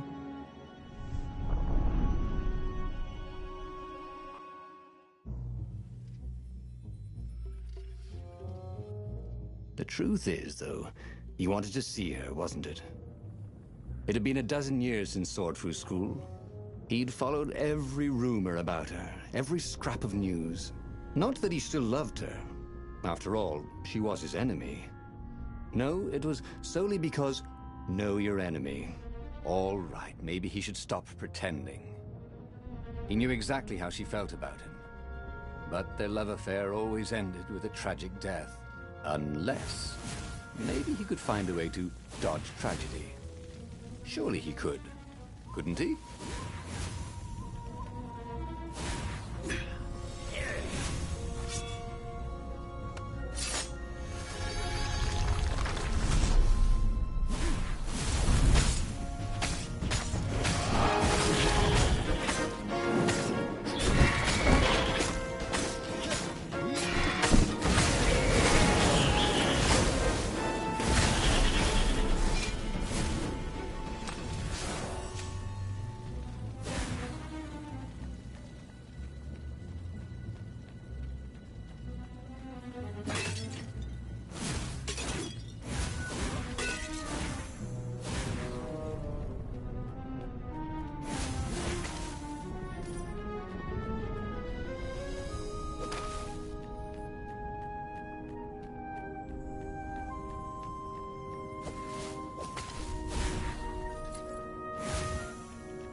Couldn't do worse with Zenobia than he'd done with the core, could he?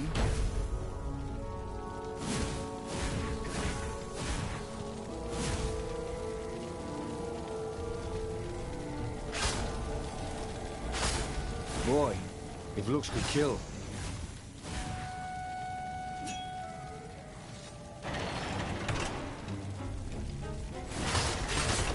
Renato wasn't entirely sure how he was going to capture Zenobia.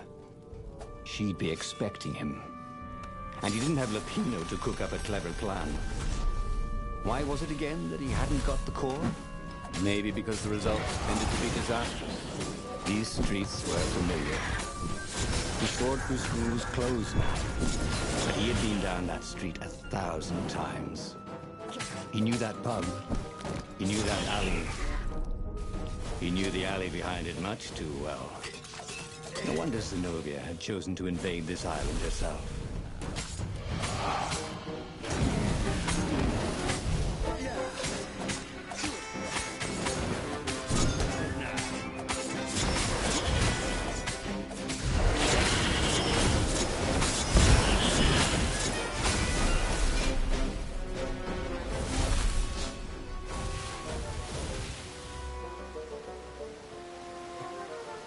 Renato slinked through Zenobia's ship, making no sound at all. Where were her guards? Finally, he reached her bedroom. She was curled up on her bed. That makes no sense. It's a trap, Shouted the Emperor. I'll meet you at the outpost, and I'll bring my interrogators. If Renato came face to face with the Emperor, maybe he could assassinate him. But maybe it would be smarter and safer to turn Zenobia against her father.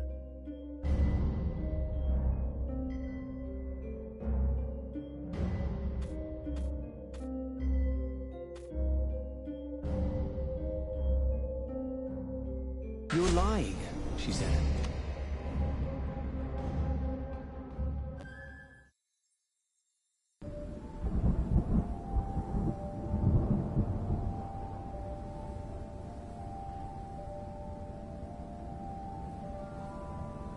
It was a short, safe landing. At least this part of the Nexus hadn't changed too much. Zenobia had been taking him to the Imperial outpost. She'd never expect him to go there by himself. Well, maybe she would. You never knew with her.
Renato knew Zenobia, and Zenobia knew him. She'd suspected a trick. Now he'd vanished. She would probably guess that was his plan all along. Perfect. Maybe she wouldn't use the Sky Ripper. At least not without taking it to the scientists at the observatory first. Meanwhile, the Emperor would be coming to the outpost personally. This could be good.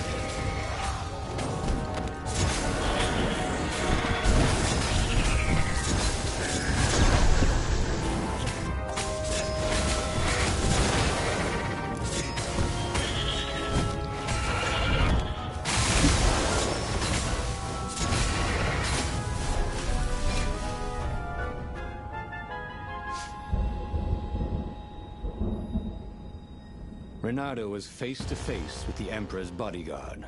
They looked very tough, but the Emperor held them back. Oh, where's my daughter? And how would I know that? Renato grinned at him. She lured me here so that you could kill me, didn't she? Ah, don't be ridiculous, said Renato. Well, that's a job well done, thought Renato. Now the fleet will be in all sorts of disarray. But maybe he could find her in the mountains. She always used to go to the mountains to hide from the world. Maybe he could even turn her against her father.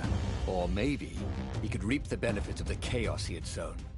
It was time to report to the Rebel Council, and then launch the attack on a divided and very confused Imperial fleet.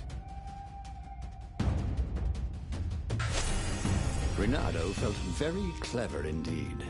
He'd told the Empire nothing but the truth, and now they suspected everything and everyone. So, why are you going to see Zenobia? He asked himself. It's not just a gloat, is it? No, of course not. Now, turning her against her father was good. It was very good. If she would actually join the rebels, that would be spectacular, right? That was definitely what he was doing.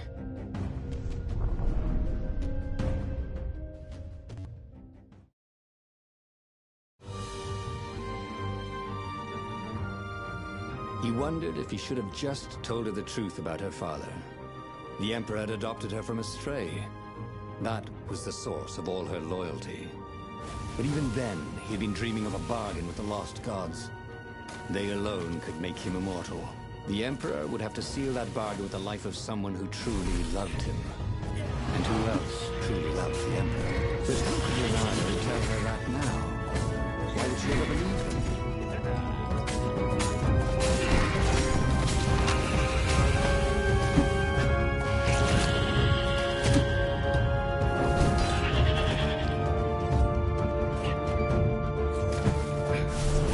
Say hi to gravity for me.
The funny thing was, she should have trusted him.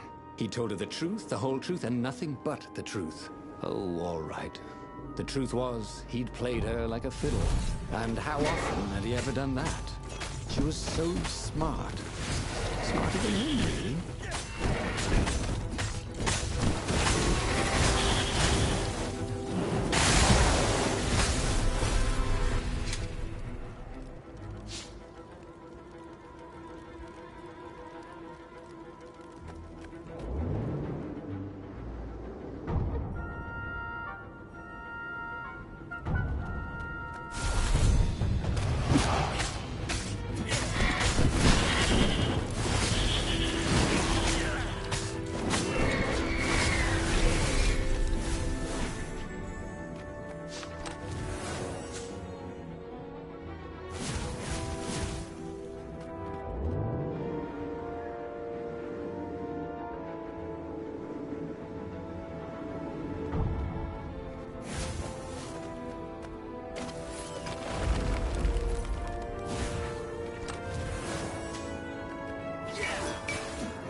Renato had given away the location of the secret base.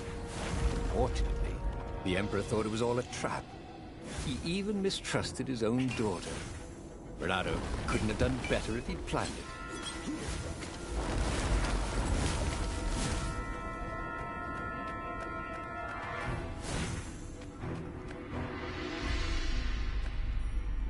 What have you done to me? Zenobia demanded. My own father thinks I'm a traitor. So? But I'm loyal. So what? You're a bastard, Renato, she said. Now, you love that about me. You really did want the core, didn't you? And the Iblis stone. Yep, he gloated. You get all that? She said to the far speaker toad he'd failed to spot. I am so relieved, my daughter, said the far speaker. And Zenobia got into her ship and flew off. Damn it. The old far speaker trick. How had he missed it? This was very bad. Zenobia back in her father's good graces, and both of them ready to use the core and the Iblis stone. He got back on the Farfarer. Briefly, Renato thought of fleeing. The odds were surely against him. Never tell me the odds, he told himself. Odds confused him. He preferred to trust his gut. And so he sailed on to attack the fleet. Alone, if necessary.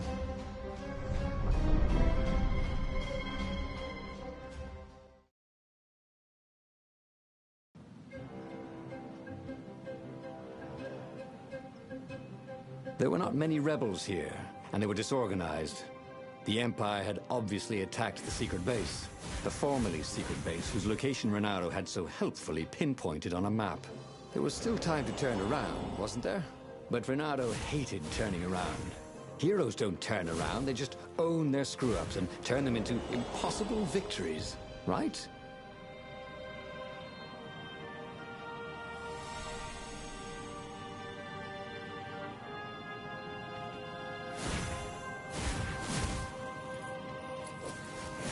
The portal was heavily guarded. It must go someplace they really didn't want it to go.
If only you had some sort of gun that made portals.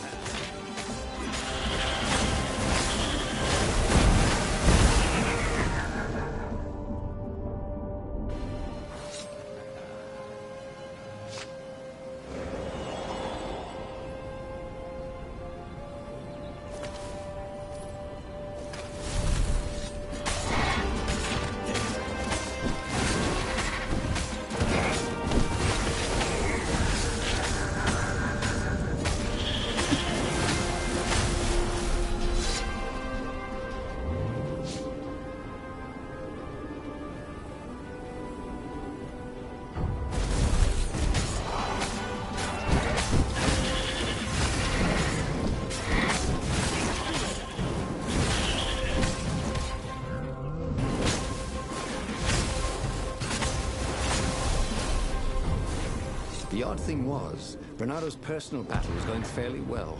The Ravens immediately in front of him were no quicker or tougher than usual. Where was the power of the core? Blasting him off into the abyss. And where was Zenobia? She must be up to something. But whatever it wasn't his problem. Not yet, anyway. It was all going surprisingly well.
At last, he came to Zenobia and the Emperor. She was sealing up a kind of squat coffin, banded with lead. So glad you're here, Croaked the Emperor. You will be witness to my final victory. That's creepy, Dad, said Zenobia. But thank you. Because of your shenanigans, we tested the core. It's really unstable. It could have blown us all up. It could, said Renato, a little frustrated that she'd figured it out. Anyway, we already destroyed your secret base, so we don't need a super weapon. We're just going to bury it. Do we, torture you? Or give you a medal?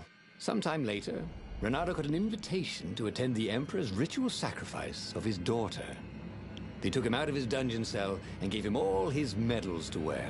A little while after that, the lost gods returned, and the sun went black, and the Emperor ate his soul.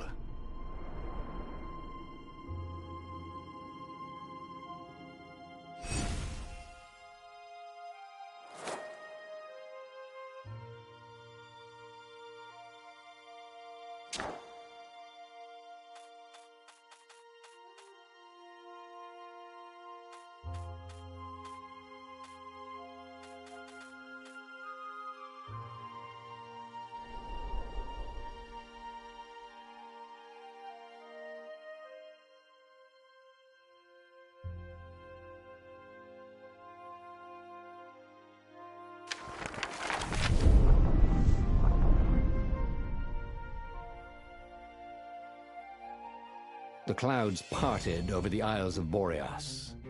It was time to choose. The rebellion was in trouble. Ravens were scouting for the secret rebel base. They needed a game changer. Pieces of the Sky Ripper had surfaced. Renato knew that using it could go catastrophically wrong, but he was sure he could figure out how to use it safely. Also, a temple had risen out of empty desert. The Iblis stone was hidden there. It was a dangerous artifact. It could corrupt its user into a bloodthirsty monster. Maybe he could find a way to use it, to take its power without surrendering to its wickedness. And also, his old friend Lapino needed rescuing. Of course, Renato had a pretty strong suspicion that Lapino had betrayed the rebellion, and he had a gut feeling that he needed to use that to his advantage.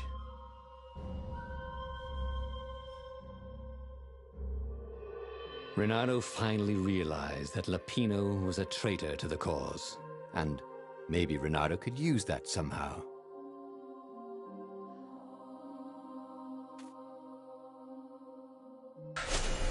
Ah, Lapino. Apparently, the Mad Rabbit had sold a Pegasus that he did not exactly own.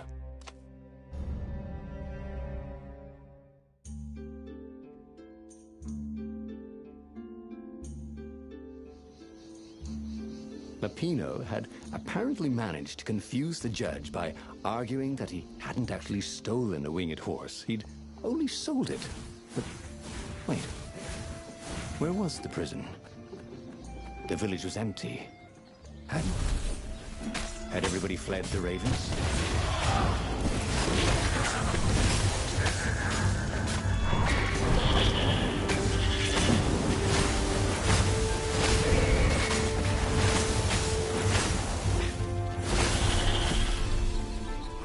That was odd. Renato had been here, at this exact place, at this exact time. This time, there were so many more ravens.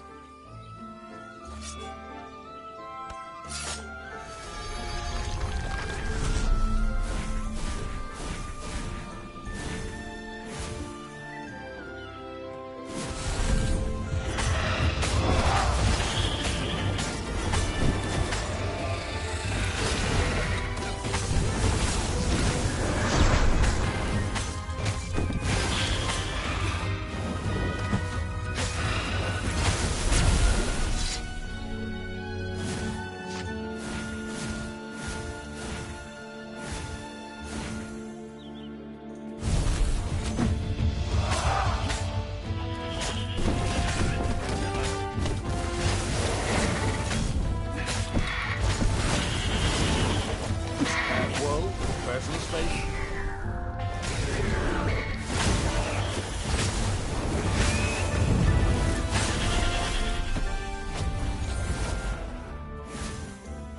Lapino would betray him. But now Renato knew that. What would Lapino do if he knew that Lapino was going to betray him? Well, he'd concoct some crazy scheme, wouldn't he?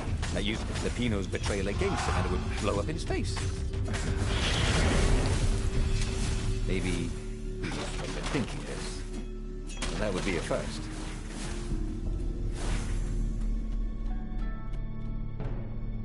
Dirty and bloody, Renato finally reached Lapino. The rabbit was practicing his shuffle. Renato reckoned, We capture Zenobia, we find out what she knows. And that's the whole war right there. Easy peasy, lemon squeezy. Capture the Emperor's greatest general, who happened to also be a deadly sorcerer, and, oh, his only daughter? That would be worth it. And it would be nice to see her. He'd always had a soft spot for her. And, he felt sure, she had one for him. on the other hand, he could still get to the core of the Sky Ripper, even if he couldn't get the whole thing. It must have great power. Zenobia wasn't just the Emperor's daughter, of course. She'd been Renato's best friend in Sword Fu School. And yours...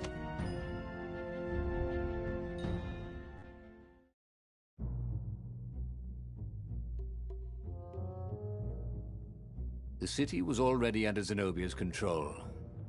I had to admire her efficiency. Renato shivered at the thought of Zenobia at the mercy of the interrogators.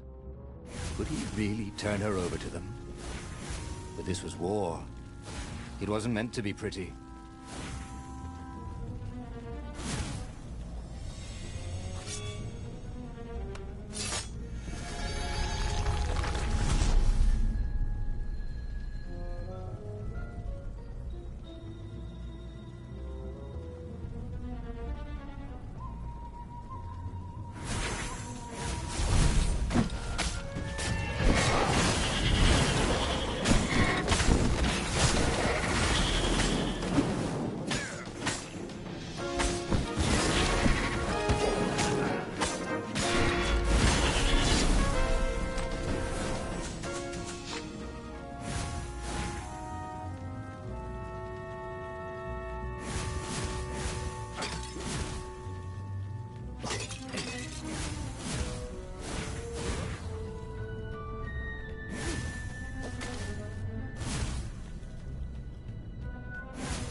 Once, Renato had opened a chest, and a Jack-in-the-Box jumped out. Jack-in-the-Boxes, they gave them the Wiggins.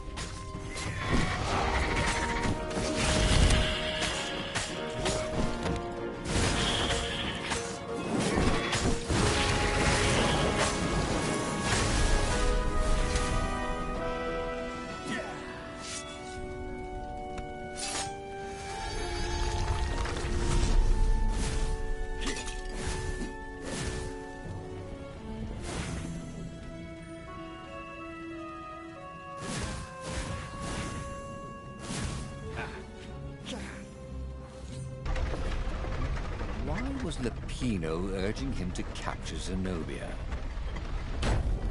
Obviously it was a trap. But you never knew how Lapino thought. Sometimes his plans were so convoluted they did the exact opposite to what Lapino wanted. There must be some way to play on that, Renato thought.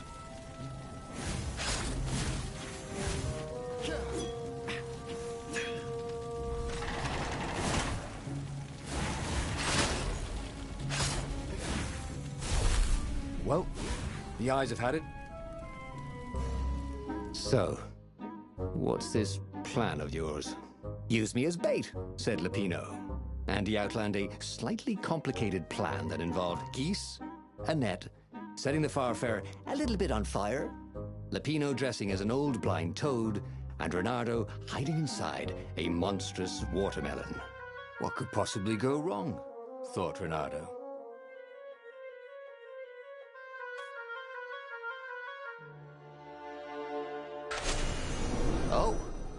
Go ahead.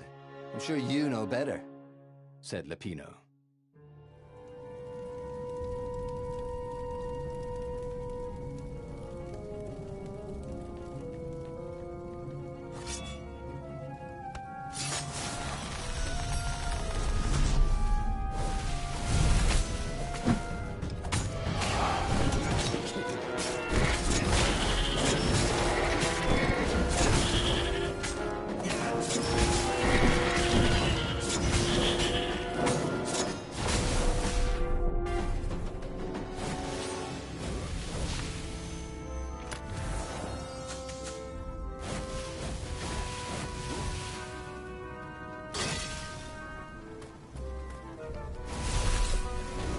Now, doopsie-doo.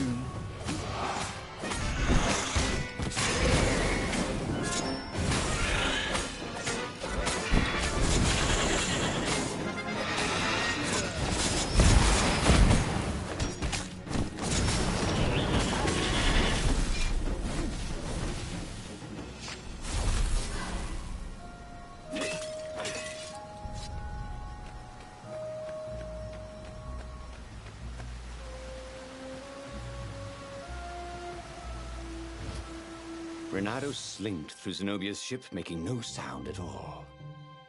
Where were her guards? Finally, he reached her bedroom. Now I just wanted some privacy, Renato said. Renato knew she still had feelings for him. Maybe he could just cut to the chase. But was timing right for that?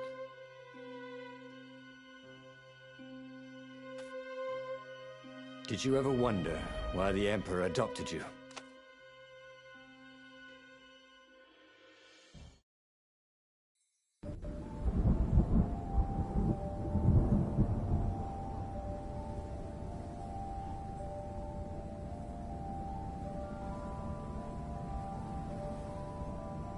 The scientists at the observatory have resurrected one of his victims.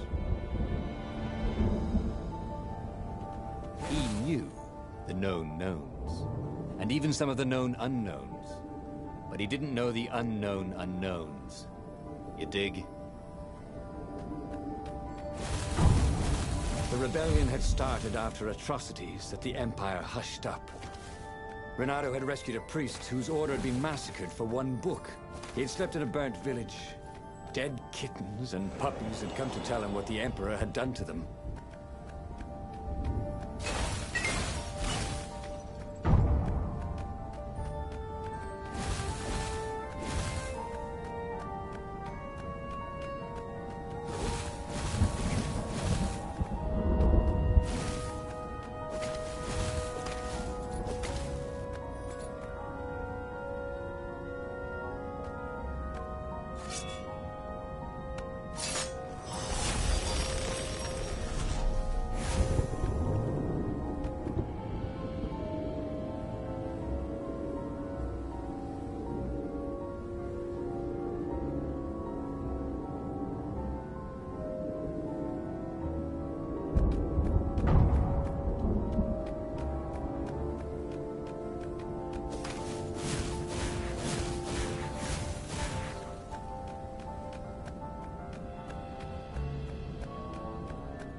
she caught up with him. Don't you think I'd know if my father started practicing?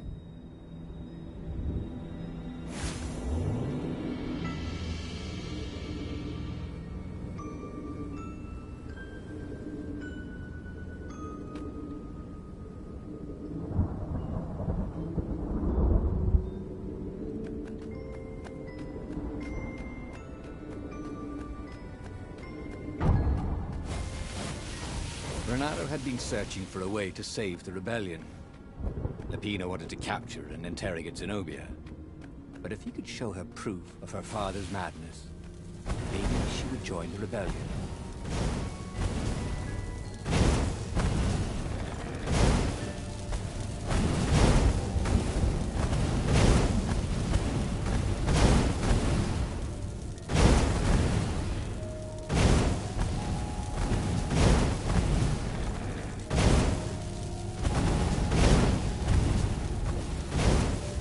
Cannon trap.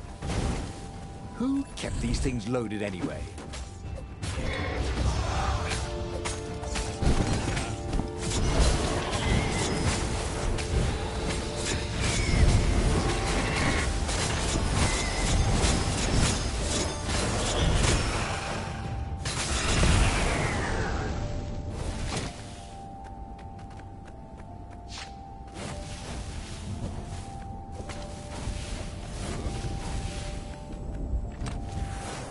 A present? For me?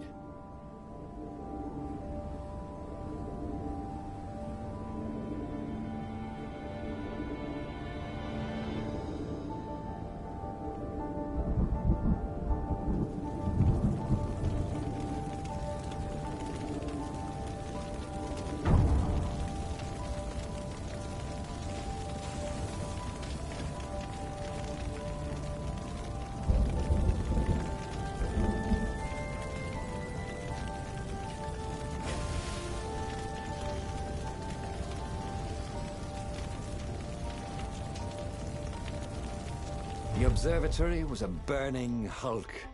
Dead scientists and black feathers everywhere. The ravens had Take me to your council, she said, shaken. I have things to tell them. It was what Renato had gambled on. The Zenobia would turn against her father once she knew his madness. But the rebel base was secret. Could he really risk taking the Emperor's daughter there? Even if she did love him.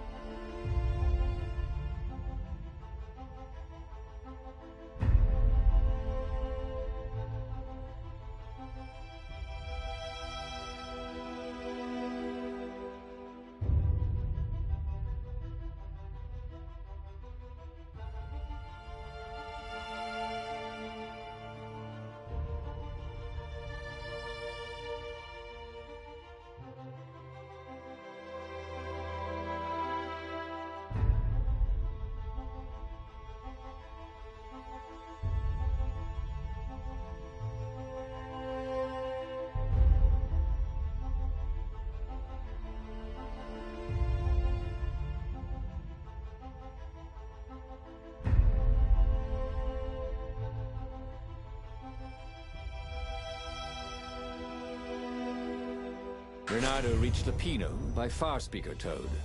No. We should take her to the base. Insisted Lapino. No, I don't trust her. Nobody changes sides that fast, said Renato. I better go to the base. Let them know you've got her. Lapino said. For some reason, Renato wasn't sure that was a good idea. Just meet me at the far side of the mountains. There's a shuttle here I can take.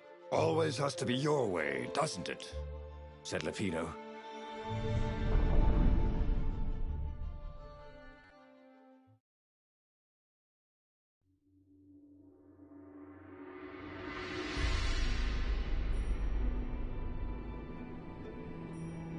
Zenobia was still shaking as they got out. I didn't know, she said. The ravens kept it secret.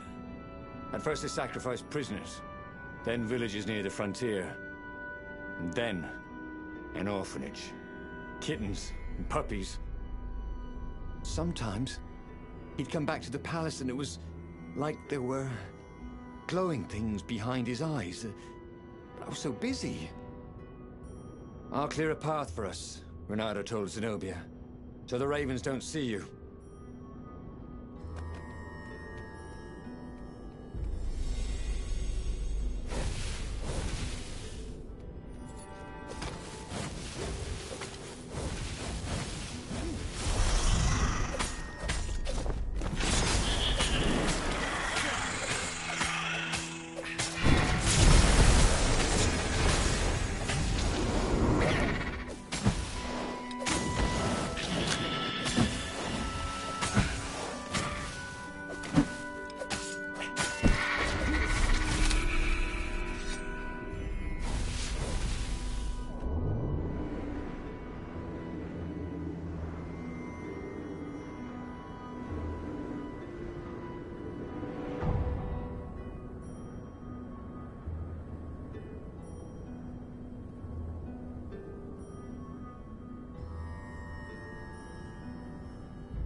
Zenobia came up as he massaged his sore arm. Her eyes were wet. He's been saying strange things. He asked me to do experiments, and some were wrong. They are banished, right? Said Renato. Gone forever. I mean, he couldn't actually bring the old gods back, could he? She didn't answer him. That frightened him more than anything.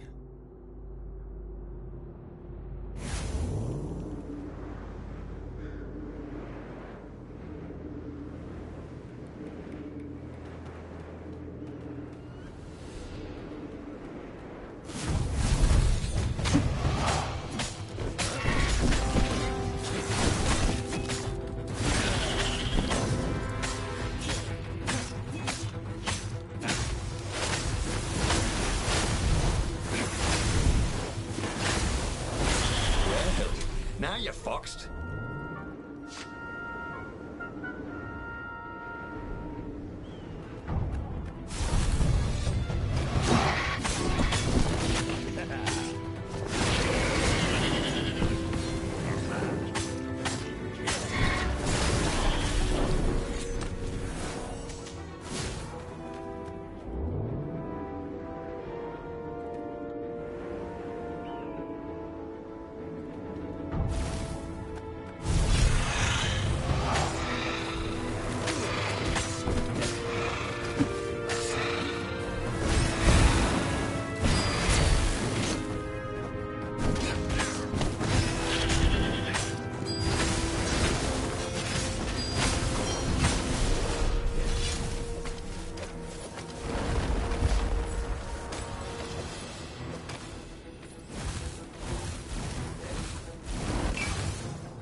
Renato wondered if he should have taken Zenobia to the rebel base for real. Maybe she wasn't playing him after all. After the bleak talk about the Emperor's dark secret, he was regretting his suspicion.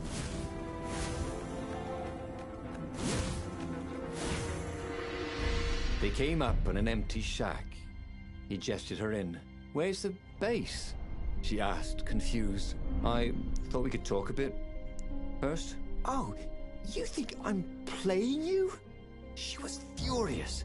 I'm betraying my father who picked me out of an alley, and you think I'm playing you?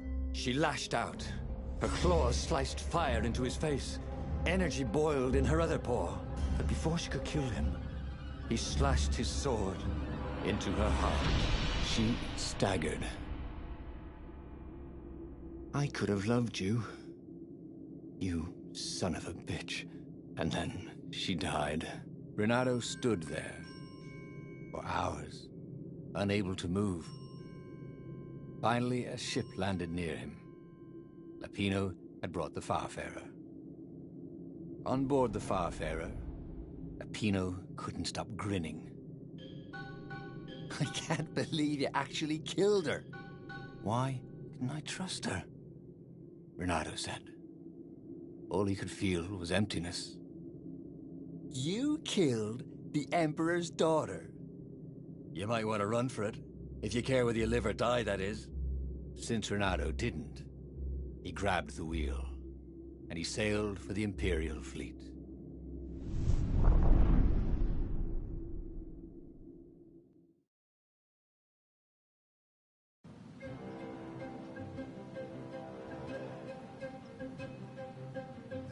Renato had never felt worse.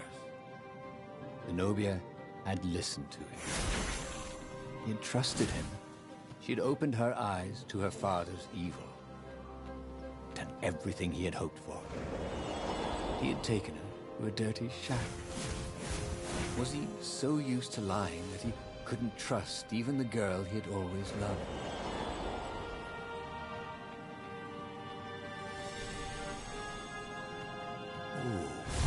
A portal led right into the middle of the fleet. There was a glaring weakness in the defense.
He could see the rebels reeling back as he plunged into the ranks of the Ravens.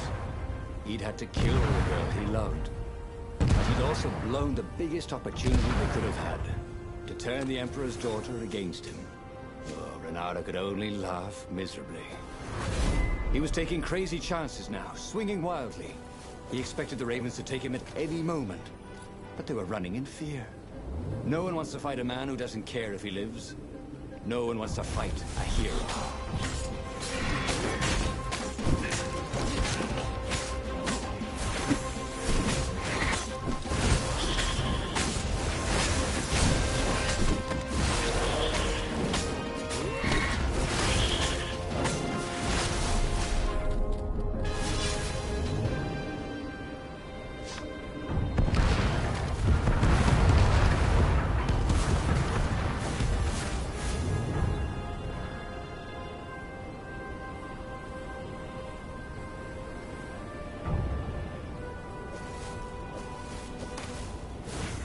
Soon he'd confront the Emperor. Again. This time, He'd make an end of it. He'd screwed up last time, but he had a good feeling about this time.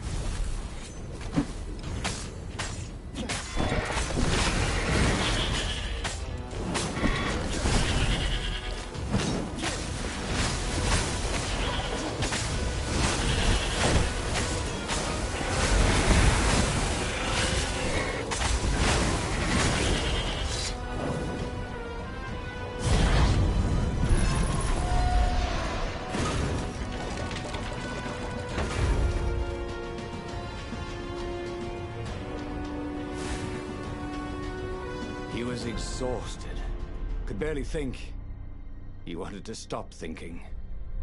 The rebels were already finished, and he was the last. The Ravens were coming for him personally now, in waves. It didn't matter. He was slick with his own blood. But it didn't matter. In the distance, he could see her, embraced by a halo of light, holding her hand out to him. Had she forgiven him? Would she take him to the halls of the Valiant? Then he felt steel in his belly, and his chest, and his back. And he lay down, and he couldn't see her anymore.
The clouds parted over the Isles of Boreas.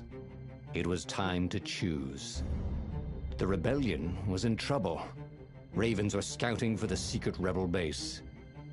They needed a game changer. Pieces of the Sky Ripper had surfaced. Bernardo knew that using it could go catastrophically wrong. But he was sure he could figure out how to use it safely. Also, a temple had risen out of empty desert. The Iblis Stone was hidden there. It was a dangerous artifact. It could corrupt its user into a bloodthirsty monster. Maybe he could find a way to use it, to take its power without surrendering to its wickedness. And also, his old friend Lapino needed rescuing. Of course, Renato had a pretty strong suspicion that Lapino had betrayed the rebellion, and he had a gut feeling that he needed to use that to his advantage.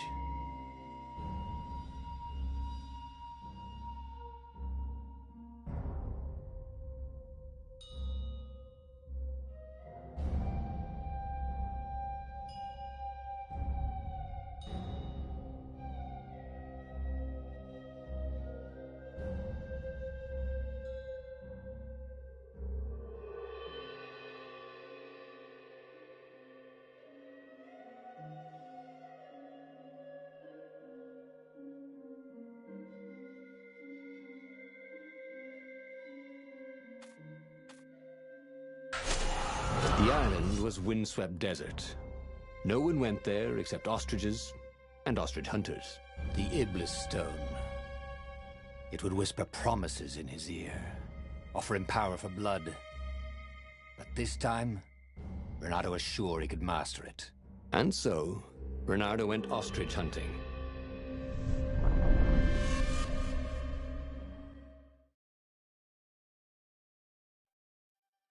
Every child could sing verses about the Sky Ripper, but ancient codices held hints of other things. A stone that ate souls, a ruby that drank blood, a jewel only a righteous man could give away. Were all these things the Iblis Stone? Long hidden in a buried temple? Another ancient item that was only resurfacing now? Drawn up from the deeps by the Emperor's horrific rituals?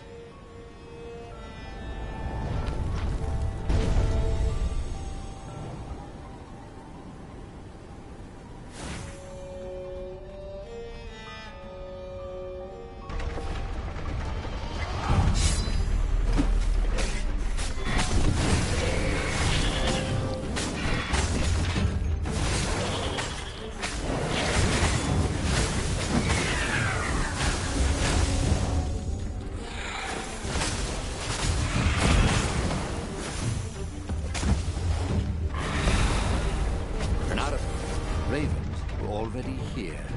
Cawing in frustration, they were still searching for a way in. Good. And he hadn't come too late.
Was a weapons engineer, Renato would make the cannonballs go much faster. Fire randomly, obviously.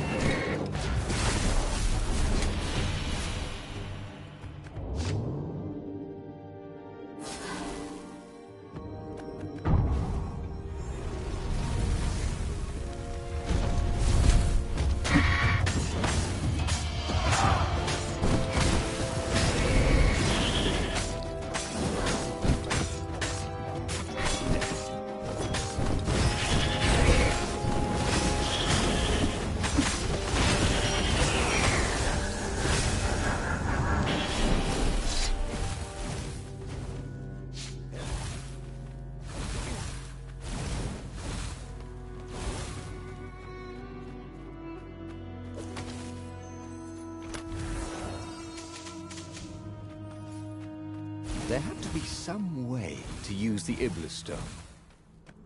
It was old, wasn't it? People are so much cleverer now. And Renato was pretty sure he was cleverer than most people.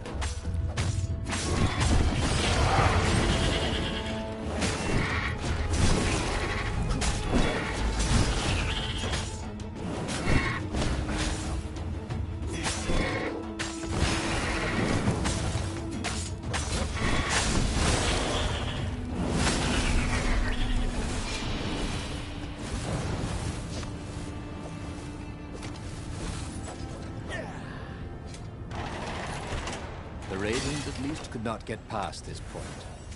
Obviously, the temple builders knew how to deal with tomb raiders.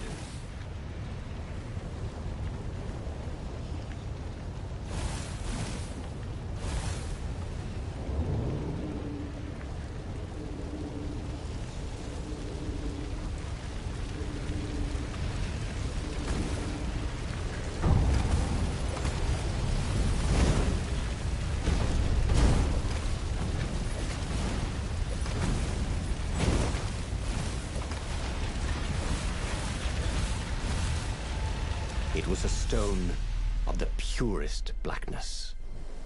It reflected no light, like a void made blood. It was the stone, eager, thirsty. Kill the Emperor's daughter. Now you, Emperor. That seemed tempting and terribly wrong. Zenobia was the Emperor's greatest general and a potent witch. But they had been close once, and he had a sneaking suspicion the gem would try to control him. Why not capture the core of Skyripper instead? It was the eye of a lost god torn out by the transcendent Emperor to power his greatest weapon. "It's the core," said the stone anxiously.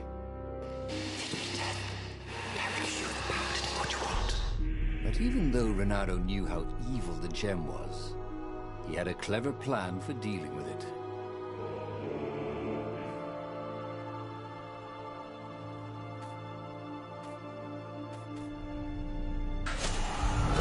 he listening to a talking rock?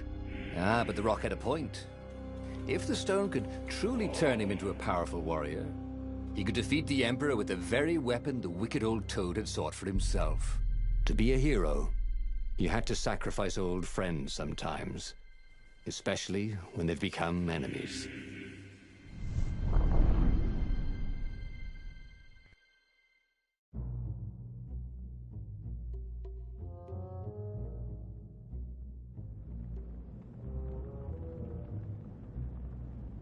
As he placed the impossibly black crystal in his gauntlet, Renato had a sudden vision. Charred fields covered in dead ravens below a black sun. Was it the time of the lost gods before the transcendent emperor? Was it the future? Please, it whispered. Take the power. He could feel the stone's hunger for souls, its thirst for blood. All right, I get it. This was going to be interesting.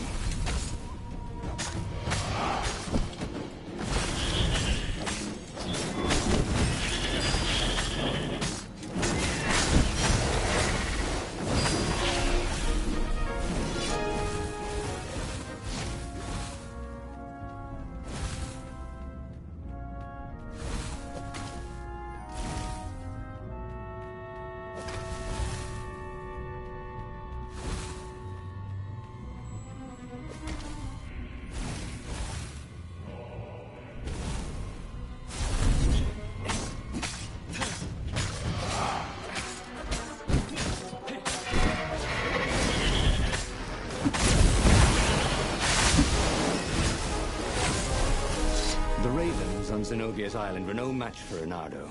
They screamed as the stones sucked out their souls. And with each death, he felt stronger.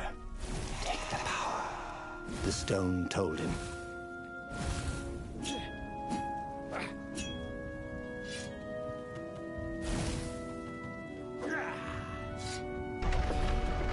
He couldn't do worse with Zenobia than he'd done with the core, could he?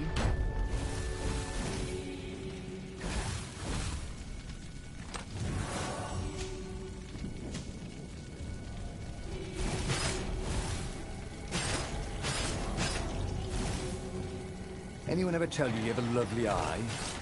No?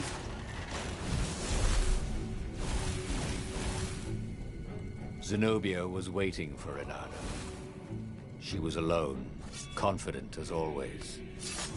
Fire danced at the tips of her claws. Are you here to surrender? She seemed as cocksure as he felt. But she didn't know he had the stone. And I'd miss you too, right? He chuckled. She spotted the stone and bolted without another word.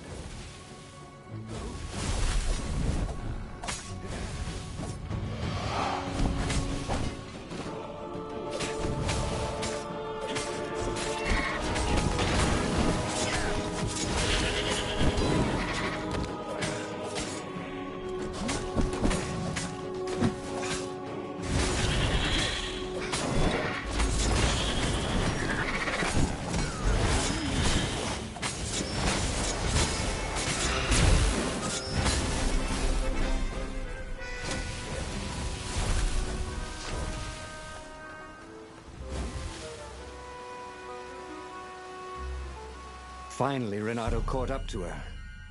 He had never seen her scared before. At school, she'd been the determined, brave one. Please. No, said Zenobia. Not that way. Oh, they had been so close once. Could he really feed her soul to his demonic gem? But if he spared her, he would not get the full power of the stone. Oh, how could he be the hero he wanted to be? With a flick.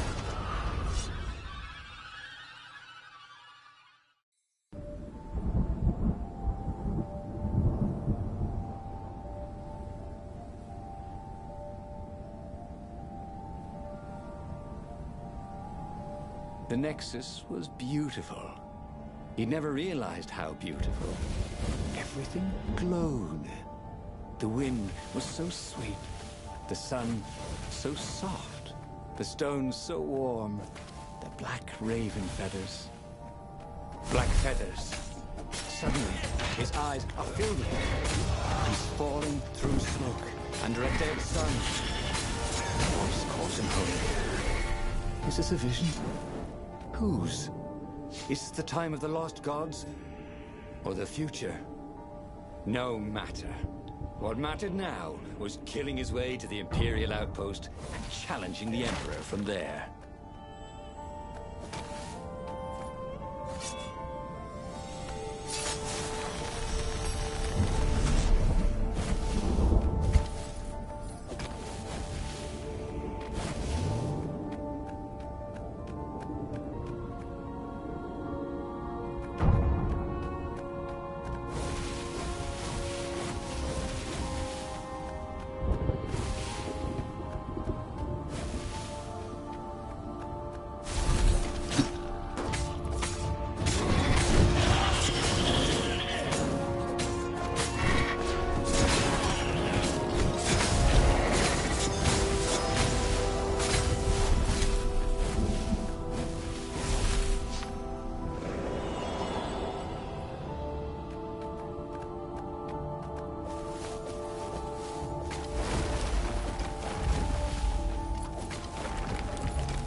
Up ahead was Lapine.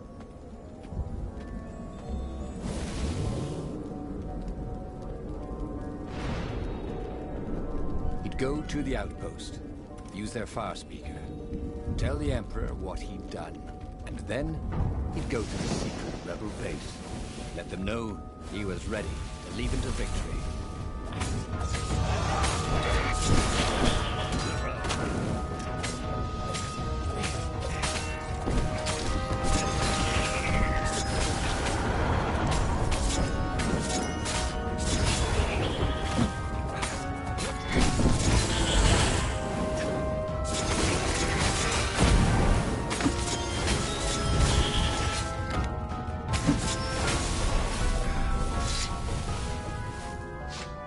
Renato rampaged through the Imperial outpost like a water buffalo rampaging. At the last moment, but there was only silence. The Emperor was scared, like little girl. Well, he would gather the rebel army and slaughter the Imperial fleet. Yes! Applauded the Iblistone. Tremendous. Then the Emperor would have to answer his far speaker, wouldn't he? Who are you? Asked a distant voice that sounded uncomfortably like Zenobia. What have you become? The mountains. Go to the mountains, urged another that sounded a bit like Lapino. What are you doing? Demanded the Iblistone. I need to think. Renato told it. You're not good at thinking, said the Iblistone. You're good at killing. It's what you do. It's your destiny. But he set sail for the mountains, where he could be alone with his thoughts.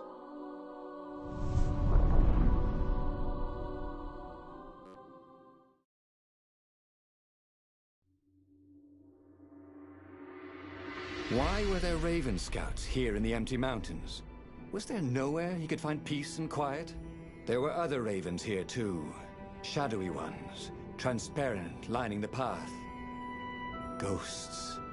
They cawed as he passed, but they didn't try to stop him. Spectators. Had he really killed that many ravens?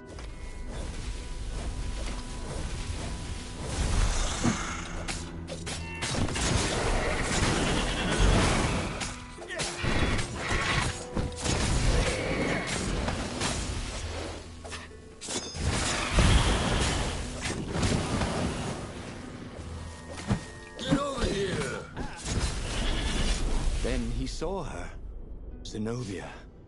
She was a ghost too. She ran off when she saw him. How could a ghost be afraid? He followed her. He had to.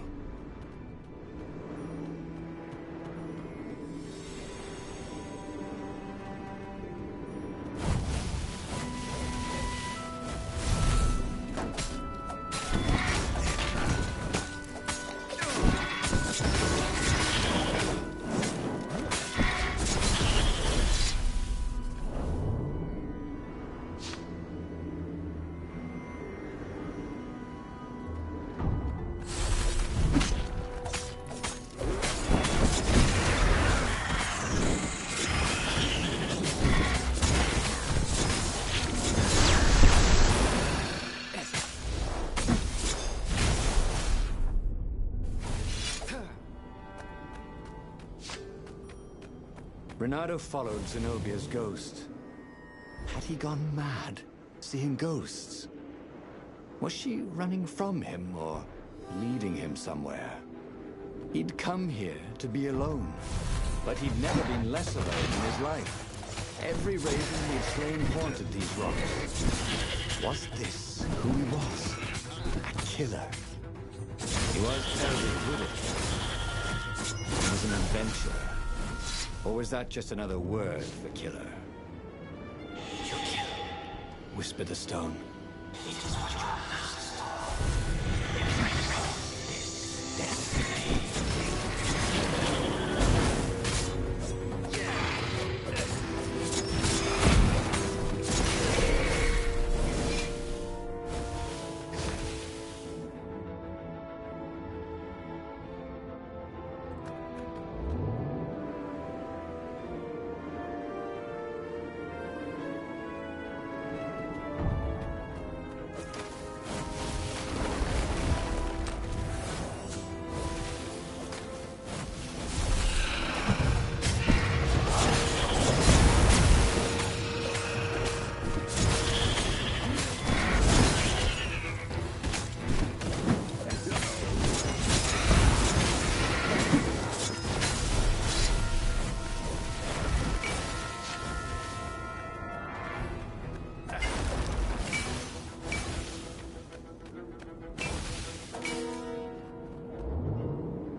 Tried to focus on the job he had to do. The rebellion. Wasn't there a battle coming soon? There'd be ravens to kill. Even an emperor. Such killing. Much wow. Ooh, he'd never been so excited. At the end of the mountain path, Zenobia awaited him. Why did you kill me? She said. I was your prisoner, and I loved you. I needed the power, he said. Haven't you heard?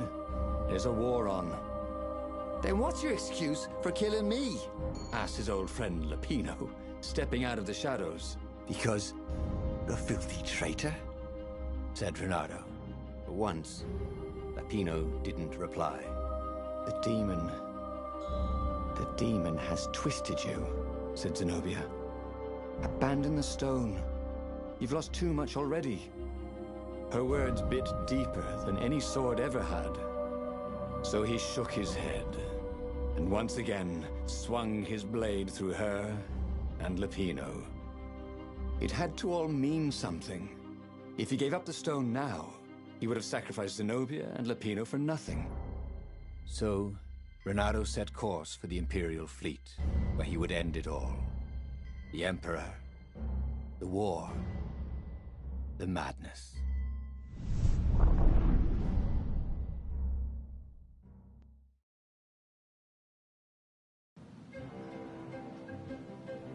Renato boarded an Imperial ship. No one could stop him slashing his way towards the Emperor. Yes, that was right. To give up now would be to lose everything for nothing. But if he could liberate the land from the Mad Emperor, then he could give up the stone in peace. And those were absolutely his own thoughts.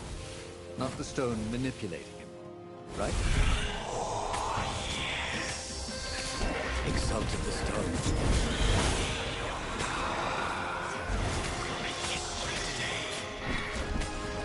You could hear a tiny voice within him.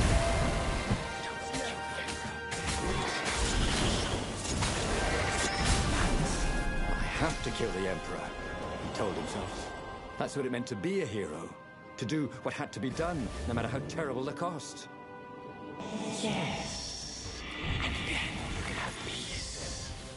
Promised the stone.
tiny voice, whatever it was silent. He couldn't see ghosts around him. He could feel them. If he gave up now, they would be angry. They would have all died for nothing. Who could give up this kind of power? Could anyone? Well, he was just a fox with a talent for swordplay. How had this burden come to him? The Emperor offered the sword. Peace. Yes, peace. That is what he wanted now.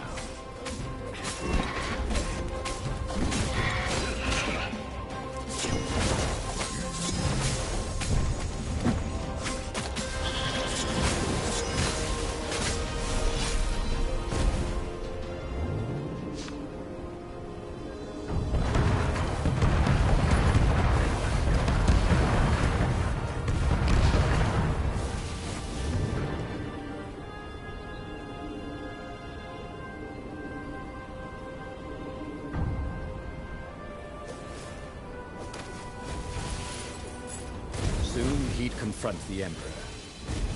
Funny that this whole war had come about because the Emperor feared death. And now it was coming for him. There was some sort of lesson there, wasn't there?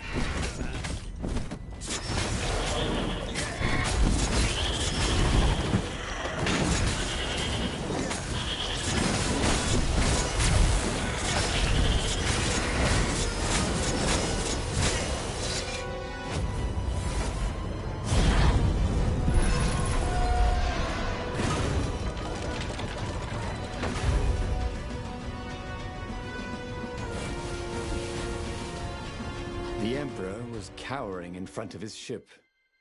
No, please don't kill me. Croaked Emperor Isengrim III. Here, take the crown. I don't want it anymore. We must kill him. What about his troops? He will send assassins. Oh, please, have mercy. The rebellion is won. Or you could be emperor. I'll just go be a scientist or minstrel or sell gummy bears. Yeah, I promise not to bother you. It's the moment. With all the love he'd ever had for Zenobia, for Lapino, for the kit foxes he would never have, Renato raised his sword. And Renato plunged his sword into his own chest. Wait. What? Renato screamed as his life force ebbed into the stone and surged back into him, and ebbed out and surged back in. Screamed the stone. It began to heat up. What have you done? The stone began to glow. It became white hot. It became lava.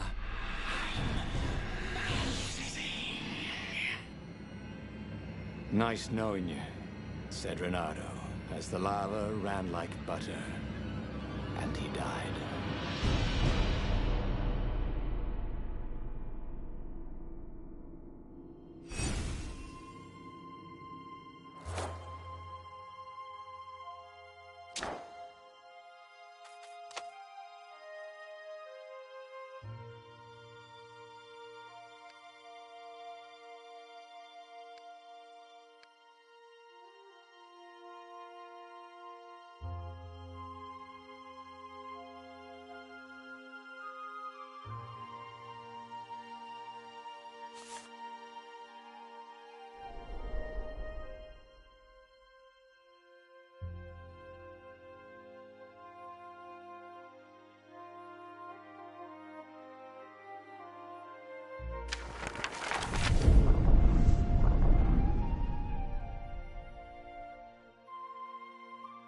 The clouds parted over the Isles of Boreas.